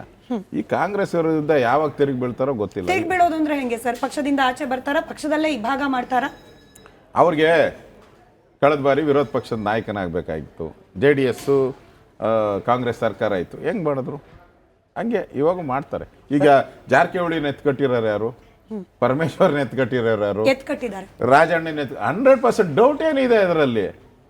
ಡೌಟ್ ಅವ್ರಿಗೆ ನೋಡಿ, ಈಗ 2 ವರ್ಷ ಆಗಿರೋದು 100% ಗ್ಯಾರಂಟಿ ಸತ್ಯ. ಅದನ್ನು DK ಶಿವಕುಮಾರ್ ಅವರೇ ಹೇಳಿದ್ದಾರೆ ನ್ಯಾಷನಲ್ ಚಾನಲಲ್ಲಿ. DK ಶಿವಕುಮಾರ್ 2 ಬಾರಿ ಹೇಳಿದ್ದಾರೆ. ಅವರು ಸೋನಿಯಾ ಗಾಂಧಿ ಎದುರುಗಡೆ 6 ಜನ MP ಗಳು ಕೂತಾಗ ನನಗೆ ಹೇಳಿದ್ದಾರೆ ಅಂತ DK ಶಿವಕುಮಾರೇ ನ್ಯಾಷನಲ್ ಚಾನಲ್ ಹೇಳಿದ್ದಾರೆ. ನನ್ನ ಹತ್ರ ಕಾಪಿ ಇದೆ, ನನ್ನ ಹತ್ರ ಲೈವ್ ಇದು ಆಡಿಯೋ ಇದೆ. ಆದಮೇಲೆ ಹೊಂದಾಣಿಕೆ ಆಗಿದೆ ಅಂತ ಆಯ್ತಲ್ಲ. 2.5 ವರ್ಷ ಇವಾಗ ಮುಂದೆ ಹಾಕ್ಬೇಕಾದ್ರೆ ಸಿದ್ದರಾಮಯ್ಯಂಗೆ ಏನು ತಂತ್ರಗಾರಿಕೆ? 3ನೇನ ಎತ್ಬಿಡೋದು. ದಲಿತ CM ಅನ್ನೋದು, ಹಿಂದುಳಿದ CM ಅನ್ನೋದು. ಹೈಕಮಾಂಡ್ ಹೇಳ್ತೈತೆ ಹಂಗಾರೆ ಅದೆಲ್ಲ ತೀರ್ಮಾನ ಆಗೋವರೆಗೂ ನೀನೇ ಕಂಟಿನ್ಯೂ ಆಗಪ್ಪ ಅಂತಾರೆ ಅಷ್ಟೇ. ಮುಂದೆ ಎಲೆಕ್ಷನ್ ಬರ್ತೈತೆ, ಕಾರ್ಪೊರೇಷನ್ ಎಲೆಕ್ಷನ್ನು, ಜಿಲ್ಲಾ ಪಂಚಾಯತಿ ಎಲೆಕ್ಷನ್ ಬರ್ತೈತೆ, ತಮಿಳ್ನಾಡು ಎಲೆಕ್ಷನ್ ಬರ್ತೈತೆ, ಹಂಗೇ ಓದ್ತಾ ಇರ್ತೈತೆ. ಅಂದ್ರೆ DK ಶಿವಕುಮಾರ್ ಅವ್ರ ಕತೆ ಏನು? DK ಶಿವಕುಮಾರ್ ಅವ್ರ ಕತೆ ಏನು? ಅವ್ರ ಕನಸಿನ ಕತೆ ಏನು? ಅವ್ರು ಅದೇ ದೇವರು ಅಜ್ಜಯ್ಯನ ಕೇಳ್ಕೊಂಡಿರ್ಬೇಕು, ದೇವ್ರನ್ನ ಹೋಗಿ ಹೋಮ ಮಾಡಬೇಕು ಅಷ್ಟೇ. ಕೊನೆ ರಘುಪತಿ ರಾಜ ಆಸೆ ಭಜನೆ ಮಾಡ್ಕೊಂಡಿರ್ಬೇಕಷ್ಟೇ. ನಿಮ್ಮ ರಾಜಕೀಯ ಅನುಭವದ ಪ್ರಕಾರ DK ಶಿವಕುಮಾರ್ ಅವರು ಮುಖ್ಯಮಂತ್ರಿ ಆಗ್ತಾರ ಆಗಲ್ವಾ ಈ ಅವಧಿನಲ್ಲಿ? ನೇರವಾಗಿ ಹೇಳೋದಾದ್ರೆ ನೋಡಿ, ಒಂದು ಮಾತಿದೆ, ನಾನು ನಿಮ್ಮ ಮುಖಾಂತರ DKಗೂ ಹೇಳಕ್ಕೆ ಶುರು ಮಾಡ್ತೀನಿ. ನಾನು ಅಸೆಂಬ್ಲಿಯಲ್ಲಿ ಹೇಳೋನಿದ್ದೀನಿ ಆ ಪದನ. ಬೆಕ್ಕು ಯೋಚನೆ ಮಾಡ್ತಂತೆ ನಾನು ಸಿಂಹ ಆಗಬೇಕು ಅಂತ. ಒಬ್ಬ ಕವಿ ಬರೆದಿರೋದನ್ನ ಹೇಳ್ತಾ ಇದ್ದೀನಿ. ಬೆಕ್ಕು ಯೋಚನೆ ಮಾಡ್ತಂತೆ ನಾನು ಸಿಂಹ ಯಾಕೆ ಆಗಬಾರ್ದು ಅಂತ. ಬೆಕ್ಕು ಫಸ್ಟ್ ಯೋಚನೆ ಮಾಡಬೇಕು, ಇಲಿ ಬೇಟೆ ಆಡೋದನ್ನ ನಿಲ್ಲಿಸ್ಬೇಕು, ಆವಾಗ ಅದು ಸಿಂಹ ಆಗಕ್ಕೆ ಸಾಧ್ಯ. ಅದೇ DK ಶಿವಕುಮಾರ್ ಹಂಗೆ ಫಸ್ಟ್ ಒದ್ದು ಕಿತ್ಕೊಬೇಕು. ಒದ್ದು ಕಿತ್ಕೊಂಡ್ರೆ ಮಾತ್ರ ಅಧಿಕಾರ ಅಂತ ಅವ್ರ ಜ್ಯೋತಿಷ್ಯನೂ ಹೇಳ್ದಂಗೆ ಅವ್ರೆ. ಅದಕ್ಕೆ ಒತ್ತು ಕಿತ್ಕೊಳಕ್ಕೆ 20ನೇ ತಾರೀಕು ಆದಮೇಲೆ ಶುರು ಮಾಡ್ತಾರೆ ಅಂತ ನನಗನ್ಸ್ತದೆ. ಸಮುದಾಯದ ನಾಯಕರಾಗಿ, ಒಕ್ಕಲಿಗ ನಾಯಕರಾಗಿ ಈಗ DK ಶಿವಕುಮಾರ್ ವರ್ಸಸ್ ಸಿದ್ದರಾಮಯ್ಯ ಇರುವಂತಹ ಸಂದರ್ಭದಲ್ಲಿ ಮುಂದಿನ ದಿನಗಳಲ್ಲಿ ಏನಾದ್ರೂ ರಾಜಕೀಯವಾಗಿ ಏನಾದ್ರು ಬೆಂಬಲ ಅಂತ ಬಂದ್ರೆ ತಮ್ಮ ಬೆಂಬಲ ಸಿದ್ದರಾಮಯ್ಯ ಅವರು DK ಶಿವಕುಮಾರ್ ಅವರು? ಸಾಧ್ಯನೇ ಇಲ್ಲ. ನಾನು ಹಿಂದುತ್ವದ ಬ್ರ್ಯಾಂಡ್ ನಮ್ಮದು. BJP ಹಿಂದುತ್ವ, ದೇಶ ಮೊದಲು ನಮಗೆ, DK ಶಿವಕುಮಾರ್ ಮೊದಲಲ್ಲ. DK ಶಿವಕುಮಾರ್ ಅವರು ಹೇಳ್ತಾರೆ I am also proud Hindu ಅಂತ ಹೇಳಿ. DK ಶಿವಕುಮಾರ್ ಅವರು ಹೇಳ್ತಾರೆ I am also proud Hindu ಅಂತ ಹೇಳಿ. RSS ಗೀತೆ ಹೇಳ್ಬಿಟ್ರು. ಅದೇ ಹೇಳಿ ಕ್ಷಮಾಪಣೆ ಕೇಳಿದ್ರಲ್ಲ. ಧೈರ್ಯ ಇದ್ದಿದ್ರೆ ಕ್ಷಮಾಪಣೆ ಕೇಳಬಾರ್ದಾಯ್ತು. ನಾನು ಹಿಂದೂ ಅಂತ ಹೇಳಕ್ ಮುಂಚೆ ನೀನು ಯಾರೋ ಒಬ್ಬ ಟೆರರಿಸ್ಟ್ನ ಬಾಂಬ್ ಹಾಕ್ತಾರಲ್ಲ ಮಂಗಳೂರಲ್ಲಿ, ನನ್ನ ಬ್ರದರ್ ಅಂತೀರಾ? ನಾನೇಂದ ಅಂದಿದ್ದೀನ? ನಮ್ದು ಒಂದೇ ಸ್ಟ್ಯಾಂಡ್, ಹಿಂದೂ. ಈ ದೇಶವನ್ನ ಪರಮ ವೈಭವಕ್ಕೆ ತಗೊಂಡೋಗೋದು ಹಿಂದೂ ಕಲ್ಪನೆಯನ್ನು ಇಟ್ಕೊಂಡಿರೋದು. DK ಶಿವಕುಮಾರ್ ಹಂಗಲ್ಲ. ಮುಸ್ಲಿಂ ಇದ್ದಾಗ ಮುಸ್ಲಿಮು, ಹಿಂದೂ ಇದ್ದಾಗ ಅವ್ರು ಯಾರೋ ರೇವಂತ್ ರೆಡ್ಡಿ ಹೇಳೋದಲ್ಲ, ನಿಮ್ಮ ದೇವರು ರಾಮನಿಗೆ ಇದು ಆಂಜನೇಯ ಅನ್ನೋರು ಎಲ್ಲ ಬ್ರಹ್ಮಚಾರಿಗಳನ್ನ ಆಂಜನೇಯನ ಪೂಜೆ ಮಾಡ್ತಾರೆ. ರಾಮನ್ನೊಬ್ಬರು ಪೂಜೆ ಹಿಂಗೆ 100 ಜನನ ಪೂಜೆ ಮಾಡ್ತಾರೆ. ನೋಡ್ರಿ, ಅವರು ಒಬ್ಬರು ದೇವ್ರು ಇಟ್ಕೊಂಡಿದ್ದಾರೆ ಅಂತ ಅವ್ನು ಹಿಂದೂ ಅಂತ ಹೇಳ್ತೀರನ್ರಿ? ಈಗ ರೇವಂತ್ ರೆಡ್ಡಿ ಮುಖ್ಯಮಂತ್ರಿ ಒಬ್ಬ ಆ ಸ್ಥಾನದಲ್ಲಿ ಇಟ್ಕೊಂಡು ಈ ತರ ಅದೇ ತರ DK ಶಿವಕುಮಾರ್ ಅವರಿಬ್ಬರು ಫ್ರೆಂಡ್ಸೇ. ಬಟ್ DK ಶಿವಕುಮಾರ್ ಅವರನ್ನ CM ಮಾಡಬೇಕು ಅನ್ನೋ ಪ್ರಯತ್ನ BJP ಒಳಗೊಳಗೆ ಆಗ್ತಿದೆಯಂತಲ್ಲ ಸರ್? ಅಮಿತ್ ಶಾ ಅವ್ರು ಕಾಲ್ ಮಾಡ್ತಾ ಇದ್ರು, ಟಚ್ ಅಲ್ಲಿ ಇದ್ದಾರೆ ಅಂತ ಹೇಳಿ ಹಿಂದೆ ಹೇಳಿದ್ರು. ಈಗ ಸದಾನಂದ ಗೌಡರು ಇದೇ ಕುರ್ಚಿ ಕಲಹ ಶುರು ಆದ್ಮೇಲೆ ಬಾಹ್ಯ ಬೆಂಬಲ ಕೊಡೋ ಅವಶ್ಯಕತೆ ಬಂದ್ರೆ ಕೊಡ್ತೀವಿ ಅಂದ್ಬಿಟ್ರು. ಅಂದ್ರೆ ಈ DK Shivakumar CM, Vijayendra DCM ಅನ್ನೋ ಚರ್ಚೆ ಅಂತೂ ನಡೀತಾ ಇದೆ. ಸತ್ಯನ ಸುಳ್ಳ ಗೊತ್ತಿಲ್ಲ, ನೀವ್ ಹೇಳ್ಬೇಕು. ನಾನು ಹೇಳ್ತಾ ಇದ್ದೀನಿ, as A opposition leader, as A party leader, ಯಾವುದೇ ಕಾರಣಕ್ಕೂ ಕಾಂಗ್ರೆಸ್ಸಿನ ಬ್ರಾಂಚ್ ತಗೊಂಡು ನಾವು ಅಧಿಕಾರವನ್ನ ಮಾಡಲ್ಲ. ಕಾಂಗ್ರೆಸ್ ಬಿಟ್ಟು ಬಂದ್ರೆ DK ಶಿವಕುಮಾರ್ ಅವರು ಮಾಡಲ್ಲ, ಯಾವುದೇ ಕಾರಣಕ್ಕೂ ಮಾಡಲ್ಲ. ನಾವು ಸ್ವತಂತ್ರವಾಗಿ ಸ್ಪರ್ಧೆ ಮಾಡ್ತೀರಿ. ಈಗಾಗಲೇ JDS ಜೊತೆ ನಮ್ಮ ಹೊಂದಾಣಿಕೆ ಆಗಿದೆ. JDS ಮತ್ತು BJP ನೇತೃತ್ವದ ಸರ್ಕಾರ ಈ ರಾಜ್ಯದಲ್ಲಿ ಬರ್ತದೆ. ಜನರ ಕಷ್ಟವನ್ನ ಕೇಳುವಂತ ಸರ್ಕಾರ ಬರ್ತದೆ. ಯಾವುದೇ ಕಾರಣಕ್ಕೂ ಕಾಂಗ್ರೆಸ್ ಜೊತೆ ಅವ್ರ ಗ್ರೂಪ್ ಜೊತೆ ಹೊಂದಾಣಿಕೆ ಮಾಡಲ್ಲ. ಬಟ್ ಬಿಜೆಪಿಗಿರುವ ಅಪಖ್ಯಾತಿನೇ ವಾಷಿಂಗ್ ಮಿಷಿನ್ ಪಾರ್ಟಿ ಅಂತಲ್ವಾ ಸರ್? ಅನೇಕ ರಾಜ್ಯಗಳಲ್ಲಿ ಇರೋ ಸರ್ಕಾರವನ್ನ ಕೆಡವಿ ಅಲ್ಲಿಂದ ಒಂದೊಂದಷ್ಟು ಮಂದಿ MLA ಗಳನ್ನ ಹೈಜಾಕ್ ಮಾಡಿ ತಮ್ಮ ಸರ್ಕಾರ ಕಟ್ಟಿದೆ ಅನ್ನೋ ಅಪಖ್ಯಾತಿ ಬಿಜೆಪಿಗೆ ಇದ್ದೇ ಇದೆ. ಇಲ್ಲೂ ಅಂತದೊಂದು ಪ್ರಯತ್ನ ಅಥವಾ ಪ್ರಯೋಗ ಆಗುತ್ತಾ ಅಂತ ಹೇಳಿ. ಈಗ ವಾಷಿಂಗ್ ಮಿಷಿನ್ ಅಲ್ಲಿ ಯಾವ್ದಾಗ್ತಾರೆ? ಕೊಳೆ ಹೋಗೋ ಬಟ್ಟೆನ ಹಾಕ್ತೀರಿ, ಈ ಡಿ ಕೆ ಶಿವಕುಮಾರ್ದು ಕೊಳೆ ಹೋಗದೆ ಇರೋ ಬಟ್ಟೆ ನೀವು ಏನು ವಾಷಿಂಗ್ ಮಿಷಿನ್ ಅಲ್ಲ ಏನು ಹಾಕಿದ್ರು ಹೋಗಲ್ಲ. ಅವರೇ ಹೇಳಿದಾರಲ್ಲ ನಾನು ಕಾಂಗ್ರೆಸ್ ಹಂಗೆ ಆಗಲ್ಲ. ಆದ್ರೆ ಸರ್ ಅಂಥವ್ರನ್ನ ನಾವು ತಗೊಳ್ಳೋ ಪ್ರಶ್ನೆನೂ ಇಲ್ಲ. ಸರ್, ಒಳಕ ಪ್ರಶ್ನೆನೇ ಬರಲ್ಲ. ಶಿಸ್ತಿನ ನೋಡಿ, ಪಕ್ಷದಲ್ಲಿ ರೆಬಲ್ ರಾಜಕಾರಣ ಜೋರಾಗಿ ನಡೀತಾ ಇದೆ. ನೋಡಿ ನಮ್ಮ ಹೈಕಮಾಂಡ್ ಇದೆಯಲ್ಲ ಪವರ್ಫುಲ್, ವೆರಿ ಪವರ್ಫುಲ್. ಎಲ್ಲಿ ಯಾವಾಗ ನೆಟ್ಟು ಬೋಲ್ಟು ಟೈಟ್ ಮಾಡಬೇಕು ಅಲ್ಲಿ ಮಾಡೇ ಮಾಡ್ತಾರೆ. ಈಗ ಸ್ವಲ್ಪ ಫ್ರೀ ಅಂದ್ರೆ ಆ ಪರಿಸ್ಥಿತಿ ಇದೆಯಾ ಸರ್ ರಾಜ್ಯ ಬಿಜೆಪಿಯಲ್ಲಿ ನಟ್ಟು ಬೋಲ್ಟು ಟೈಟ್ ಮಾಡೋ ಪರಿಸ್ಥಿತಿ ಇದೆಯಾ? ಸಣ್ಣ ಪುಟ್ಟ ಇದೆ, ಸಣ್ಣ ಇಲ್ಲ ಅಂತ ಹೇಳಿದ್ರೆ ತಪ್ಪಾತೈತೆ. ನಾನು ಸಣ್ಣ ಪುಟ್ಟ ಇದೆ, ಅದೆಲ್ಲವನ್ನ ನಾವು ಸರ್ ಮಾಡುವಂತ ಶಕ್ತಿ ನಮ್ಮ ಹೈಕಮಾಂಡ್ ಇದೆ. ಅವ್ರು 100% ಮಾಡ್ತಾರೆ. ಸರ್, ಇತ್ತೀಚಿನ ಚುನಾವಣೆ ನೋಡೋದಾದ್ರೆ ಬಿಹಾರ ಆಗಿರ್ಬೋದು ಅಥವಾ ಬೇರೆ ಬೇರೆ ರಾಜ್ಯಗಳಲ್ಲಿ ನೋಡ್ಬೋದು, ಮೈತ್ರಿ ಆಗ್ತಾರೆ, ಆದರೆ ಬಿಜೆಪಿಯವ್ರಿಗೆ ಅಧಿಕಾರ ಸಿಗೋದಿಲ್ಲ. ಮಹಾರಾಷ್ಟ್ರದಲ್ಲಿ ಏಕನಾಥ್ ಶಿಂದೆ ಅವ್ರನ್ನ CM ಮಾಡಿದ್ರು, ಬಿಹಾರದಲ್ಲಿ ನಿತೀಶ್ ಅವ್ರನ್ನ CM ಮಾಡಿದ್ದಾರೆ, ಕರ್ನಾಟಕದಲ್ಲಿ ಕುಮಾರಸ್ವಾಮಿ ಆಗ್ತಾರಾ ಅಥವಾ ಬಿಜೆಪಿಯಿಂದ ಆಗ್ತಾರಾ? ನೋಡಿ, ಕರ್ನಾಟಕದ ಪರಿಸ್ಥಿತಿನೇ ಬೇರೆ, ಅಲ್ಲಿನ ಪರಿಸ್ಥಿತಿನೇ ಬೇರೆ. ನಿಮ್ಮ ಬಿಹಾರದ ಪರಿಸ್ಥಿತಿನೇ ಬೇರೆ, ಮಹಾರಾಷ್ಟ್ರದ ಪರಿಸ್ಥಿತಿನೇ ಬೇರೆ, ಇಲ್ಲಿ ಬೇರೆ. ಕರ್ನಾಟಕದ ಪರಿಸ್ಥಿತಿ ಬೇರೆ. ನಾವು ಇಲ್ಲಿ ಪ್ರಮುಖ opposition leader, number 1 opposition leader. JDS ಜೊತೆ ಅಲಯನ್ಸ್ ಇದೆ, ಇಲ್ಲ ಅಂತ ಹೇಳಲ್ಲ. ಅಲಯನ್ಸ್ ಇದೆ, ಮುಂದೆನೂ ಇರ್ತೈತೆ ಅಲಯನ್ಸ್. ಆದರೆ ನೇತೃತ್ವ ನರೇಂದ್ರ ಮೋದಿ ಇದೆ. ಕಾಂಗ್ರೆಸ್ನಲ್ಲೂ ಕೂಡ ಲೀಡರ್ಸ್ಗಳ ಸಂಖ್ಯೆ ಏನು ಕೊರತೆ ಇಲ್ಲ. ಹಾಗಾಗಿ ಪರಮೇಶ್ವರ್ ಅವರು ನಾನು CM ಅಂತಾರೆ, ಸತೀಶ್ ಜಾರಕಿಹೊಳಿ ನನಗೂ ಒಂದು ಅವಕಾಶ ಅಂತಾರೆ, DK ಶಿವಕುಮಾರ್ ನಾನು ಹಾಗೆ ಆಗ್ತೀನಿ ಅಂತಾರೆ. ಇದನ್ನ ಅನ್ಹೆಲ್ತಿ ಅಂತ ಹೇಳಿಕ್ಕೆ ನಿಮ್ಮ ಹತ್ರ ಮಾನದಂಡ ಏನು ಅಂತ? ನಾನೇ ಅನ್ಹೆಲ್ತಿ ಅಂತಿಲ್ಲ. ಅಲ್ಲೊಂದು ಬಿಗ್ ಬಾಸ್ ಶೋ ನಡೀತಾ ಇದೆ, ಏನೋ ಟಿವಿನಲ್ಲಿ ಬಿಗ್ ಬಾಸ್ ಶೋ ನಡೀತಾ ಇದೆ. ಅದು ರಿಯಾಲಿಟಿ ಶೋ, ಇದು ರಿಯಲ್ ಶೋ ಇಲ್ಲಿ ನಡೀತಾ ಇರೋದು. ಇವಲ್ಲಿ ಈಗ ವೈಲ್ಡ್ ಕಾರ್ಡ್ ಎಂಟ್ರಿ ಇದಾರಲ್ಲ, ನೀವು ಹೇಳಿ ವೈಲ್ಡ್ ಕಾರ್ಡ್ ಎಂಟ್ರಿ ಪರಮೇಶ್ವರ್ ಇದ್ದಾರೆ, wild card entry Jarkiholi wild card entry ಇದ್ದಾರೆ. ಇವತ್ತು ಹೊಸದಾಗಿ ದಿನೇಶ್ ಗುಂಡೂರಾವ್ ಶುರುವಾಗ್ಬಿಟ್ರೆ ನಾನೇ ಯಾಕೆ ಬ್ರಾಹ್ಮಣರು ಮುಖ್ಯಮಂತ್ರಿ ಆಗಬಾರ್ದು ಅಂತ ನಾನು ಮುಖ್ಯಮಂತ್ರಿ ಅಂತ. ಇದು ವೈಲ್ಡ್ ಕಾರ್ಡ್ ಎಂಟ್ರಿ. ಇವು ಫೈಟ್ ನಡೀತಾ ಇದೆ, DK ವರ್ಸಸ್ ಸಿದ್ದರಾಮಯ್ಯ. ಈ ವೈಲ್ಡ್ ಕಾರ್ಡ್ ಎಂಟ್ರಿನೂ ಇದೆ. ಈಗ ನಾನು ಹೇಳೋದು ಕಾಂಗ್ರೆಸ್ ಅವ್ರಿಗೆ, ನೋಡಪ್ಪ ನೀವು ಏನನ ಮಾಡ್ಕೊಳ್ಳಿ, ಯಾವನ್ನ ಮಾಡ್ಕೊಳ್ಳಿ, ನಮ್ದಲ್ಲ. ರಾಜ್ಯದ ಮುಖ್ಯಮಂತ್ರಿ ಯಾರು ಅಂತ ಹೇಳ್ಬಿಡಿ, ಮುಗಿದೋಯ್ತು. ಅಪೋಸಿಷನ್ನರ್ ಯಾಕೆ ಗಲಾಟೆ, ನಾವ್ಯಾಕೆ ಬಾಯ್ ಬಡ್ಕೊಬೇಕು? ನಮ್ಮ ಬಾಯಿಗೂ ನಾವು ಪ್ಲಾಸ್ಟರ್ ಹಾಕೊಂಬಿಡ್ತೀರಿ, ನಾವು ಸುದ್ದಿ ಮಾತಾಡಲ್ಲಪ್ಪ ಅಂತ. ರಾಜ್ಯದ ಜನ ಯಾವ ಮೂಲೆಗೆ ಹೋಗಲಿ ಯಾರಪ್ಪ ಮುಖ್ಯಮಂತ್ರಿ ಅಂತಾರೆ. ಬೇಡಪ್ಪ, ನಮ್ಗೆ ಕ್ಲಾರಿಟಿ ಇಲ್ಲ, BJP ಅವ್ರಿಗೆ ರಾಜ್ಯದ ಜನತೆ ಕ್ಲಾರಿಟಿ ಇಲ್ಲ. ಕಾಂಗ್ರೆಸ್ ಅವ್ರು ಕೇಳಿದ್ರೆ ಗುರು ನನಗೆ ಗೊತ್ತಿಲ್ಲ ಅಂತಾರೆ. ರಾಮನಗರದ ಮೇಲೆ DK ಶಿವಕುಮಾರ್ ಆಗಬೇಕು ಅಂತಾರೆ. ಇನ್ನೊಬ್ಬ ದಾವಣಗೆರೆ ಒಬ್ಬರು ಹೇಳ್ತಾರೆ, ಜಾರಕಿಹೊಳಿ ಒಬ್ಬರು ಹೇಳ್ತಾರೆ.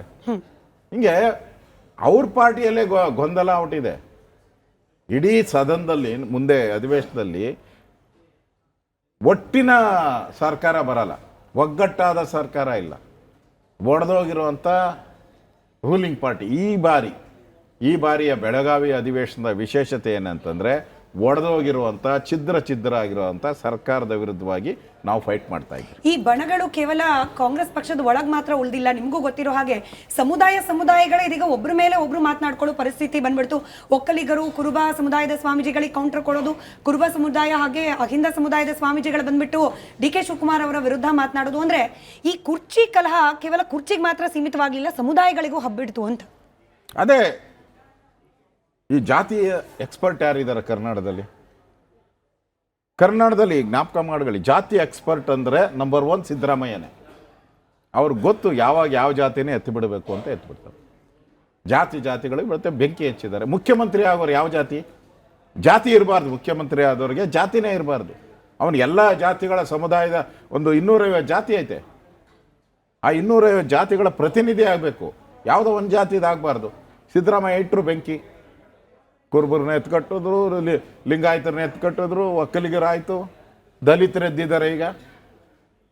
ಅಂದರೆ ಮುಖ್ಯಮಂತ್ರಿ ಪದವಿನ ಬೀದಿಗಿಟ್ಟಿದ್ದೀರಾ. ಒಂದ್ಸರಿ ನಿಮಗೂ ಗೊತ್ತಿದೆ, ಸಂವಿಧಾನ ಪ್ರಕಾರ ಒಂದ್ಸರಿ ಮುಖ್ಯಮಂತ್ರಿ ಎಲೆಕ್ಟ್ ಆದ್ಮೇಲೆ 5 ವರ್ಷಕ್ಕಂತ ಎಲೆಕ್ಟ್ ಮಾಡಿರೋದು. 2 ವರ್ಷ ಅಂತ ಮಾಡಿದಾರಾ? ಇದಕ್ಕೆ ಅಪವಾದ ನಿಮ್ಮ ಪಕ್ಷ. ಆಮೇಲೆ 5 ವರ್ಷದಲ್ಲಿ 3 ಜನ CM ಕೊಟ್ರಿ ಅಂತ ಹೇಳಿ ಕಾಂಗ್ರೆಸ್ನ ನಿಮ್ಮ ಪಕ್ಷಕ್ಕೂ ವೋಟ್ ಮಾಡ್ತಾರೆ. ಇದು ಮುಗಿಸ್ಕೊಂಡು ಹೋಗಿ. ಈಗ ಸಿದ್ದರಾಮಯ್ಯನ ಎಲೆಕ್ಷನ್ ಆದಾಗ 5 ವರ್ಷಕ್ಕಂತ ತಾನೇ ಎಲೆಕ್ಟ್ ಮಾಡಿದ್ದು ನೀವು. ಈಗ 5 ವರ್ಷಕ್ಕೆ ಇರಬೇಕು ಅಂತ ಹೇಳ್ಬೇಕು ನೀವು. ಯಡಿಯೂರಪ್ಪನವ್ರನ್ನು ಕೂಡ ಹಂಗೆ ಆಯ್ಕೆ ಮಾಡಿದಲ್ವಾ ಸರ್? ರಾಜ್ಯದನ್ನ 5 ವರ್ಷ CM ಅಂತ ಹೇಳಿ ನಿಮ್ ಪಕ್ಷ ಕೆಳಗಿಳಿಸ್ತು. ಯಡಿಯೂರಪ್ಪನವ್ರು ಇಬ್ರಿಬ್ರು ಬದಲಾವಣೆ ಯಾರು ಹೇಳಿದ್ರು? ನಮ್ಮ ಪಕ್ಷ ಕೆಳಗಿಳಿಸ್ತಂತ ಯಾರು ಹೇಳಿದ್ರು?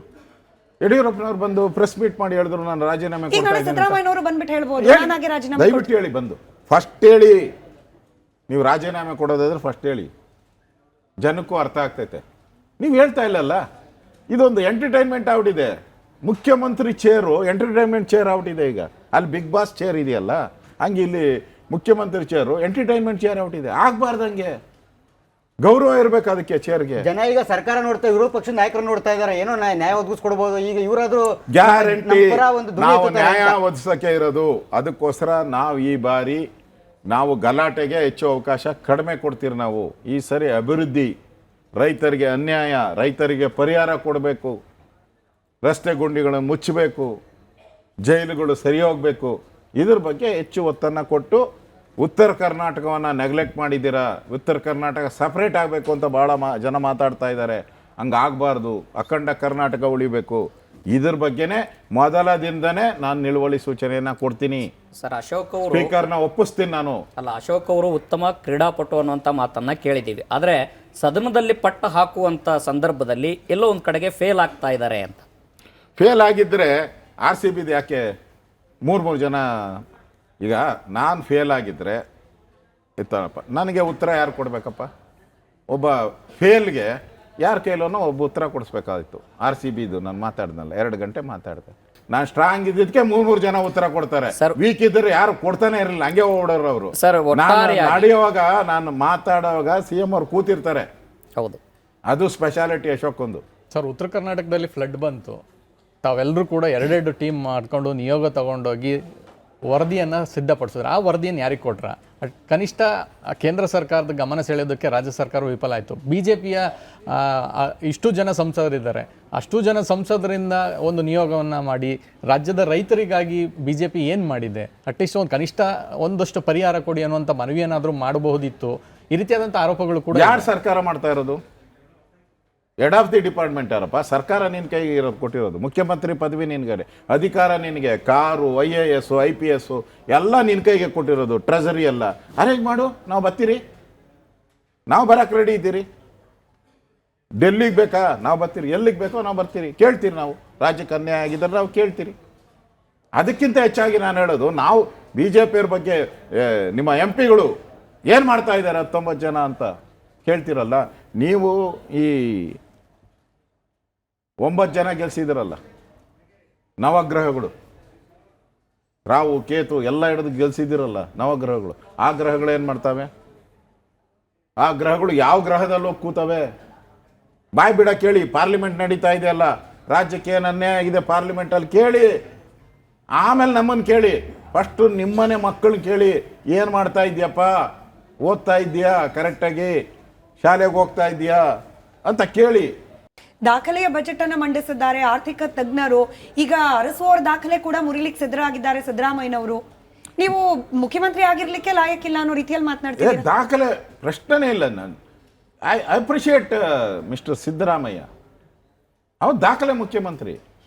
ನೀವು ಕೆಂಗಲ್ ಹನುಮಂತಯ್ಯನಿಂದ ಇಲ್ಲಿವರೆಗೂ ತಗೊಂಬಿಡಿ, ಸಿದ್ದರಾಮಯ್ಯ ಹೈಯೆಸ್ಟ್ ಸಾಲ ಮಾಡಿರೋ ಮುಖ್ಯಮಂತ್ರಿ ಸಿದ್ದರಾಮಯ್ಯ. ಹೈಯೆಸ್ಟ್. ಬಿಜೆಪಿ ಬಳುವಳಿ ಅಂತಾರೆ. ಬಿಜೆಪಿ ಬಳುವಳಿ ಲೆಕ್ಕ ಕೊಡಿ. ಬಳುವಳಿ ಆದ್ರೆ ನಾವು ಬಡ್ಜೆಟ್ ಮಾಡಿದಾಗ ಬಸವರಾಜ ಬೊಮ್ಮಾಯಿ 25,000 ಕೋಟಿನ ಬಿಟ್ಟೋದ್ರಿ. ನಾವು ನಮ್ಮ ಬಡ್ಜೆಟ್ ಇತ್ತಲ್ಲ, ಇದು ಟ್ಯಾಕ್ಸ್ ಹಾಕಿಲ್ಲ ನಾವು. ಸಫಿಷಿಯೆಂಟ್ ಬಡ್ಜೆಟ್ಟು, ಡಿಫಿಷಿಯೇಟ್ ಅಲ್ಲ. ಕಳೆದ 2 ವರ್ಷದಲ್ಲಿ ಇವರೆಲ್ಲ ಡಿಫಿಷಿಯೇಟ್ ಬಡ್ಜೆಟ್ ಮಾಡಿದ್ದಾರೆ. ನಾವು ಯಾಕೆ ಡಿಫಿಷಿಯೇಟ್ ಬಡ್ಜೆಟ್ ಮಾಡಿಲ್ಲ? ತೆಗೀರಿ ಅಂಕಿಅಂಶ. ಅದೇನು ಮುಚ್ಚಿಡೋದಲ್ಲ.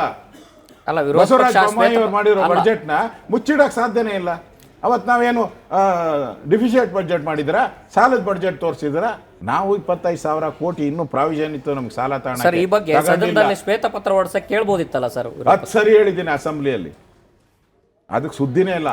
ಮ್ಯಾಮಾರಿಸ್ಬಿಡ್ತಾರೆ. ಬಾಂಬೆ ನೋಡು, ಡೆಲ್ಲಿ ನೋಡು, ಲಂಡನ್ ನೋಡು, ಅಲ್ಲಿಗೂ ಹೊರಟೋತಾರೆ. ಇಲ್ಲಿ ಮಾತಾಡಲ್ಲ ಸಿದ್ದರಾಮಯ್ಯನವರು. ಮರವು ಜಾಸ್ತಿ ಔಟಿದೆ ಸಿದ್ದರಾಮಯ್ಯನವ್ರಿಗೆ. DK ಶಿವಕುಮಾರ್ ಅವರು CM ಆಗುವ ಕಾಲ ಸನ್ನಿಹಿತ ಬಂತು ಅಂತ ಹೇಳಿ ಮಾತನಾಡ್ತಿದ್ದಾರೆ. DK ಶಿವಕುಮಾರ್ ಅವರು CM ಆಗ್ಬಿಟ್ರೆ ನೀವೇನ್ ಸತ್ತೋಗಿದೆ ಆಡಳಿತ, ಸರ್ಕಾರ ಕೂಡ ಸತ್ತೋಗಿದೆ, ಅದಕ್ಕೆ ಮರುಜೀವ ಬರುತ್ತಾ? ವಿರೋಧ ಪಕ್ಷದ ನಾಯಕರಾಗಿ ಹೇಗೆ ಗಮನಿಸ್ತಿದ್ದೀರಿ ಈ ಬದಲಾವಣೆ ಪರ್ವವನ್ನು? ಇಲ್ಲ, ಏನು ವ್ಯತ್ಯಾಸ ಏನಾಗಲ್ಲ.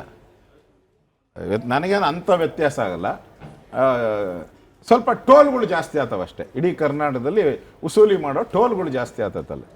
DK ಶಿವಕುಮಾರ್ ಬಂದರೆ ಟೋಲ್ಗಳು ಜಾಸ್ತಿ ಆಗಿ ವಸೂಲಿ. ಈಗಲೇ ಮನೆ ಕಟ್ಟಿದ್ರೆ ನೀವು ದುಡ್ಡು ಕೊಡಬೇಕು, OCಗೆ ದುಡ್ಡು ಕೊಡಬೇಕು, CCಗೆ ದುಡ್ಡು ಕೊಡಬೇಕು. ಕಾಂಟ್ರಾಕ್ಟರ್ಗಳೆಲ್ಲ ಹೇಳಿದಾರಲ್ಲ, BJP ಸರ್ಕಾರ ದೇವರಂತ ಸರ್ಕಾರಪ್ಪ, ಅವರೇ ಇದ್ದಿದ್ದು ಬೆಸ್ಟ್ ಇತ್ತು, ಇವ್ರು ನಮ್ಮ ಮನೆ ಆಳ್ರು ಅಂತ ಅವರೇ ಹೇಳಿದ್ದಾರೆ. 2 ಸರಿ ಅಫಿಷಿಯಲ್ ಲೆಟ್ರ್ ಬರೆದಿದ್ದಾರೆ. ಸರ್, ಗ್ಯಾರಂಟಿಗಳನ್ನು ಕೊಟ್ಟಿದ್ದೇವೆ, ಹಾಗಾಗಿ ನಾವು ಮತ್ತೆ 2028ಕ್ಕೆ ಅಥವಾ 27ಕ್ಕೆ ಅಧಿಕಾರಕ್ಕೆ ಬರ್ತೀವಿ, ಸೊ ನಾವು ಮತ್ತಷ್ಟು ಅಭಿವೃದ್ಧಿ ಮಾಡ್ತೀವಿ ಅನ್ನೋಂಥದ್ದು ಅವರ ವಾದ. ಗ್ಯಾರಂಟಿ ಯಾರು ಕೊಟ್ರಿ? ಗ್ಯಾರಂಟಿ ಸಿದ್ದರಾಮಯ್ಯ ಮನೆಯಿಂದ ತಂದು ಕೊಟ್ರ, DK ಶಿವಕುಮಾರ್ ಮನೆಯಿಂದ ತಂದು ಕೊಟ್ರ? ತಂದು ಕೊಟ್ಟಿದ್ರೆ ಓಕೆ. ಇಲ್ಲ ಕಾಂಗ್ರೆಸ್ ಪಾರ್ಟಿಯಿಂದ ತಂದು ಕೊಟ್ರ? ಇಲ್ಲ. ಯಾರಿಂದ ತಂದು ಕೊಟ್ರಿ? ಅವ್ರ ಮನೆ ಗಂಡನಿಗೆ ಟ್ಯಾಕ್ಸ್ ಹಾಕಿದ್ರಿ, ಹೆಂಡ್ತಿಗೆ 2,000 ಕೊಟ್ರಿ. ಅವನ ಎಣ್ಣೆ ಹೊಡಿತಾ ಇದ್ದ, ಅವನಿಗೆ ತಿಂಗಳಿಗೆ ಹಾಕಿದ್ರಿ 2,000 3,000. ಹಾಲಿನ ಬೆಲೆ ಜಾಸ್ತಿ ಮಾಡಿದ್ರಿ, ಕರೆಂಟಿನ ಬೆಲೆ ಜಾಸ್ತಿ ಮಾಡಿದ್ರಿ. ನಾನು ಸ್ಟ್ಯಾಂಪ್ ಡ್ಯೂಟಿ ಕಡಿಮೆ ಮಾಡಿದ್ದೆ. ರಿಜಿಸ್ಟ್ರೇಷನ್ ಮನೆಗಳು ಯಾರ್ಯಾರು ಬಡವರು ಮನೆ ಕಟ್ಟಿದ್ರೆ ಅವ್ರಿಗೆ ಸ್ಟ್ಯಾಂಪ್ ಡ್ಯೂಟಿ ಕಡಿಮೆ ಮಾಡಿದೆ ನಾನು, ನೀವು ಜಾಸ್ತಿ ಮಾಡಿದ್ರಿ. ಹಾಗಾದ್ರೆ ಸರ್, ಬಿಜೆಪಿ ಗ್ಯಾರಂಟಿ ಅಂದ್ರೆ ಗಂಡನ್ ನೋಡುದು ಹೆಂಡ್ತಿಗೆ ದುಡ್ಡು ಕೊಡೋ ಸ್ಕೀಮ್. ಬಟ್ ಒಂದೆರಡು ಮಸೂದೆಗಳನ್ನ ತರೋ ಪ್ರಯತ್ನವನ್ನ ಸರ್ಕಾರ ಮಾಡ್ತಾ ಇದೆ. ನಿಮ್ಮ ಸರ್ಕಾರ ತಂದಿದ್ದ ಗೋಹತ್ಯೆ ನಿಷೇಧ ಕಾಯ್ದೆ, ಅದನ್ನೇನೋ ತಿದ್ದುಪಡಿ ಮಾಡ್ತೀವಿ ಅಂತ, ದ್ವೇಷ ಭಾಷಣವನ್ನ ನಾವು ತಡಿತೀವಿ ಅಂತ ತರ್ತಾ ಇರೋದು ನಿಮ್ಮ ಪಕ್ಷದವರೇ ಅನೇಕರು ಮಾತನಾಡ್ತಿದ್ದೀರಿ. ಇದು ಬಿಜೆಪಿಯನ್ನ ಟಾರ್ಗೆಟ್ ಮಾಡ್ಲಿಕ್ಕೆ, ಹಿಂದೂ ಪರ ಸಂಘಟನೆಗಳನ್ನ ಟಾರ್ಗೆಟ್ ಮಾಡ್ಲಿಕ್ಕೆ ಇಂಥ ಮಸೂದೆಗಳನ್ನ ಮುಂದಿಟ್ಟು ಆಗ್ಬೇಕಿರೋ ಚರ್ಚೆಯನ್ನ ಡೈವರ್ಟ್ ಮಾಡೋ ಪ್ರಯತ್ನ ಆಗ್ತಿದ್ಯಾ? ಬಿಜೆಪಿ ಈ ರೀತಿಯ ಡೈವರ್ಟ್ ಟ್ಯಾಕ್ಟಿಕ್ಸ್ಗೆ ಬಲಿ ಆಗುತ್ತಾ ಅಂತ? ನಾನು ಮೊದಲನೇ ದಿನನೇ ವಿರೋಧ ಪಕ್ಷದ ನಾಯಕನಾಗಿ ವಿರೋಧ ಮಾಡ್ತೀನಿ. ನೀವು ಬಿಲ್ಗಳೇನ ತರೋದಿದ್ರೆ ಹೈದರಾಬಾದ್ ಕರ್ನಾಟಕಕ್ಕೆ ಸಂಬಂಧಪಟ್ಟಂತೆ, ಉತ್ತರ ಕರ್ನಾಟಕ ಸಂಬಂಧಪಟ್ಟ ಮಾತ್ರ ಬಿಲ್ಗಳನ್ನು ತನ್ನಿ. ಈ ಬೆಂಗಳೂರು ಬಿಲ್ಗಳನ್ನೆಲ್ಲ ಅಲ್ಲಿಗೆ ತಗೊಂಡೋಗಬೇಡಿ, ಇಲ್ಲೇ ಮಾಡೋಣ. ಬೆಂಗಳೂರು ಬಿಲ್ ಪೂರ್ತಿ ಎಲ್ಲ ಅಧಿವೇಶನಗಳು ಇಲ್ಲೇ ನಡೀತದೆ, 4 ಅಧಿವೇಶನ ಇಲ್ಲೇ ಮಾಡಿ. ಅಲ್ಲಿ ಯಾಕೆ 30 ಬಿಲ್ಲು 40 ಬಿಲ್ಲೆಲ್ಲ ತಗೊಂಬಂದು ಚಿತ್ರಹಿಂಸೆ ಕೊಡ್ತೀರಾ? ಚರ್ಚೆ ಮಾಡೋಕ್ಕೆ ಅವಕಾಶ ಕೊಡಿ. ಉತ್ತರ ಕರ್ನಾಟಕದ ಭಾಗದಲ್ಲಿ ನಡೀತಾ ಇರೋದೇ 8 ದಿನ, ಅದರಲ್ಲಿ ಒಂದು ಸತ್ತೋಗಿರೋದ್ರಿಂದ 1 ದಿನ ಹೋಯ್ತು, 8 ದಿನ. ಅಲ್ಲೇ ಯಾಕೆ ಇದನ್ನು ಮಾಡ್ತೀರಾ ಅಂತ ನಾನು ಪ್ರಸ್ತಾವನೆ ಅಂತೂ ಮಾಡೇ ಮಾಡ್ತೀನಿ. ಅವ್ರು ಹಠ ಹಿಡಿದ್ರೆ ನಾವು ಈ ಬಿಲ್ಗಳ ಮಂಡನೆ ಬಗ್ಗೆನೂ ಕೂಡ ನಾವು ವಿರೋಧವನ್ನು ನಾವು ಮಾಡ್ತೀರಿ. ಎಕ್ಸ್ಪೆಷಲಿ ಈ ಬಿಲ್ ಇದೆಯಾ, ವಾಕ್ ಸ್ವಾತಂತ್ರ್ಯದ, ಆ ವಾಕ್ ಸ್ವಾತಂತ್ರ್ಯದ ಬಿಲ್ ಏನಿದೆ, ಇದು ಭಾಳ ಅಪಾಯಕಾರಿ. ದ್ವೇಷ ಭಾಷಣ ಮಾಡಿ. ಇವಾಗಿರೋ ಕಾನೂನೇ ಬೇಕಾದಷ್ಟಿದೆ ದ್ವೇಷ ಭಾಷಣಕ್ಕೆ. ಇರೋ ಕಾನೂನು ಈಗ ನಮ್ಮ BJP ಸೋಷಿಯಲ್ ಮೀಡಿಯಾದಲ್ಲಿ ಏನೋ ಹಾಕಿದ್ಕೆ 4-5 ಜನ ಅವಾಗೆ ಜೈಲಿಗೆ ಹಾಕ್ಬಿಟ್ರು. ಒಂದು 50 ಜನ ಬೇಲಲ್ಲವ್ರೆ ನಮ್ಮ ಪಾರ್ಟಿಯವರು. ಕಾನೂನು ಐತೆ, ಅದನ್ನು ಮಾಡಿ.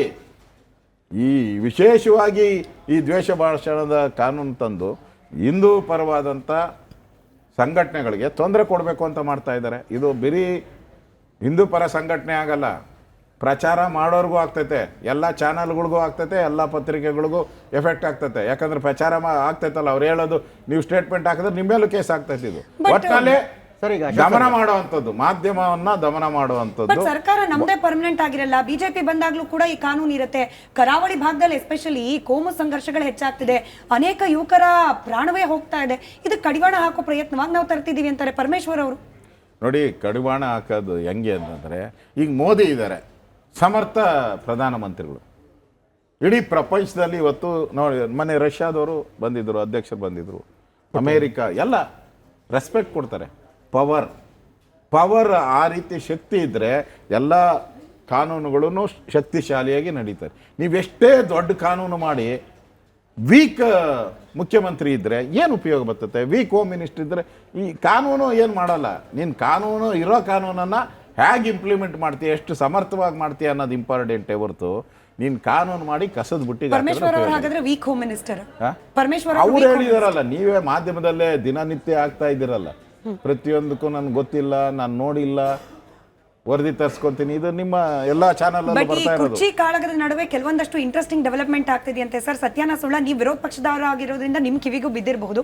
ನಿಮ್ಮ ಬಿಜೆಪಿ ಪಕ್ಷವನ್ನ ಬಹಳ ಇಷ್ಟಪಡುವ ಒಬ್ಬ ಮಂತ್ರಿ ಇದ್ದಾರೆ, ಪ್ರಿಯಾಂಕ್ ಖರ್ಗೆ ಅವರು ಅಂತ ಹೇಳಿ. ಅವರು ಮುಂದಿನ ದಿನಮಾನಗಳಲ್ಲಿ ಮತ್ತಷ್ಟು ಪ್ರಬಲ ಖಾತೆಗೆ ಹೋಗ್ತಾರಂತೆ. DCM ಕೂಡ ಆಗೋ ಸಾಧ್ಯತೆ ಇದೆಯಂತೆ. ಇಲ್ಲ ಹೋಮ್ ಮಿನಿಸ್ಟರ್ ಮಾಡಿದ್ರು ಮಾಡ್ಬೋದು, ಅದು ಸ್ಟ್ರಾಂಗ್ ಆಗ್ತಾರೇನು? ಹೋಮ್ ಮಿನಿಸ್ಟ್ರಿ ಸ್ಟ್ರಾಂಗ್ ಆಗುತ್ತೇನು? ಅವರು ಮಾತಾಡ್ತಾ ಇರೋ ಮಾತುಗಳು ಇವೆಲ್ಲ ನೋಡಿದ್ರೆ, ಅವ್ರ ತಂದೆಯವರು ಇದಾರಲ್ಲ, ಅವರು ನನಗೆ ಕುರ್ಚಿ ಮಿಸ್ ಆಗಿದೆ, ನಾನು ಮುಖ್ಯಮಂತ್ರಿ ಆಗಬೇಕಾಯಿತು, SM ಕೃಷ್ಣಾರಾವ್ ಅವ್ರು ನಾನಾಗಬೇಕಾಯಿತು, ನನಗೆ ಕೂಲಿಗೆ ಸರಿಯಾದಂಥ ಬೆಲೆ ಕೊಟ್ಟಿಲ್ಲ ಅಂತೇಳಿ ಅವ್ರದ್ದಾಗಿದೆ. ಅದನ್ನು ಅವರ ಮಗನ ಮುಖಾಂತರ ತೀರ್ಸ್ಕೊಬೋದು.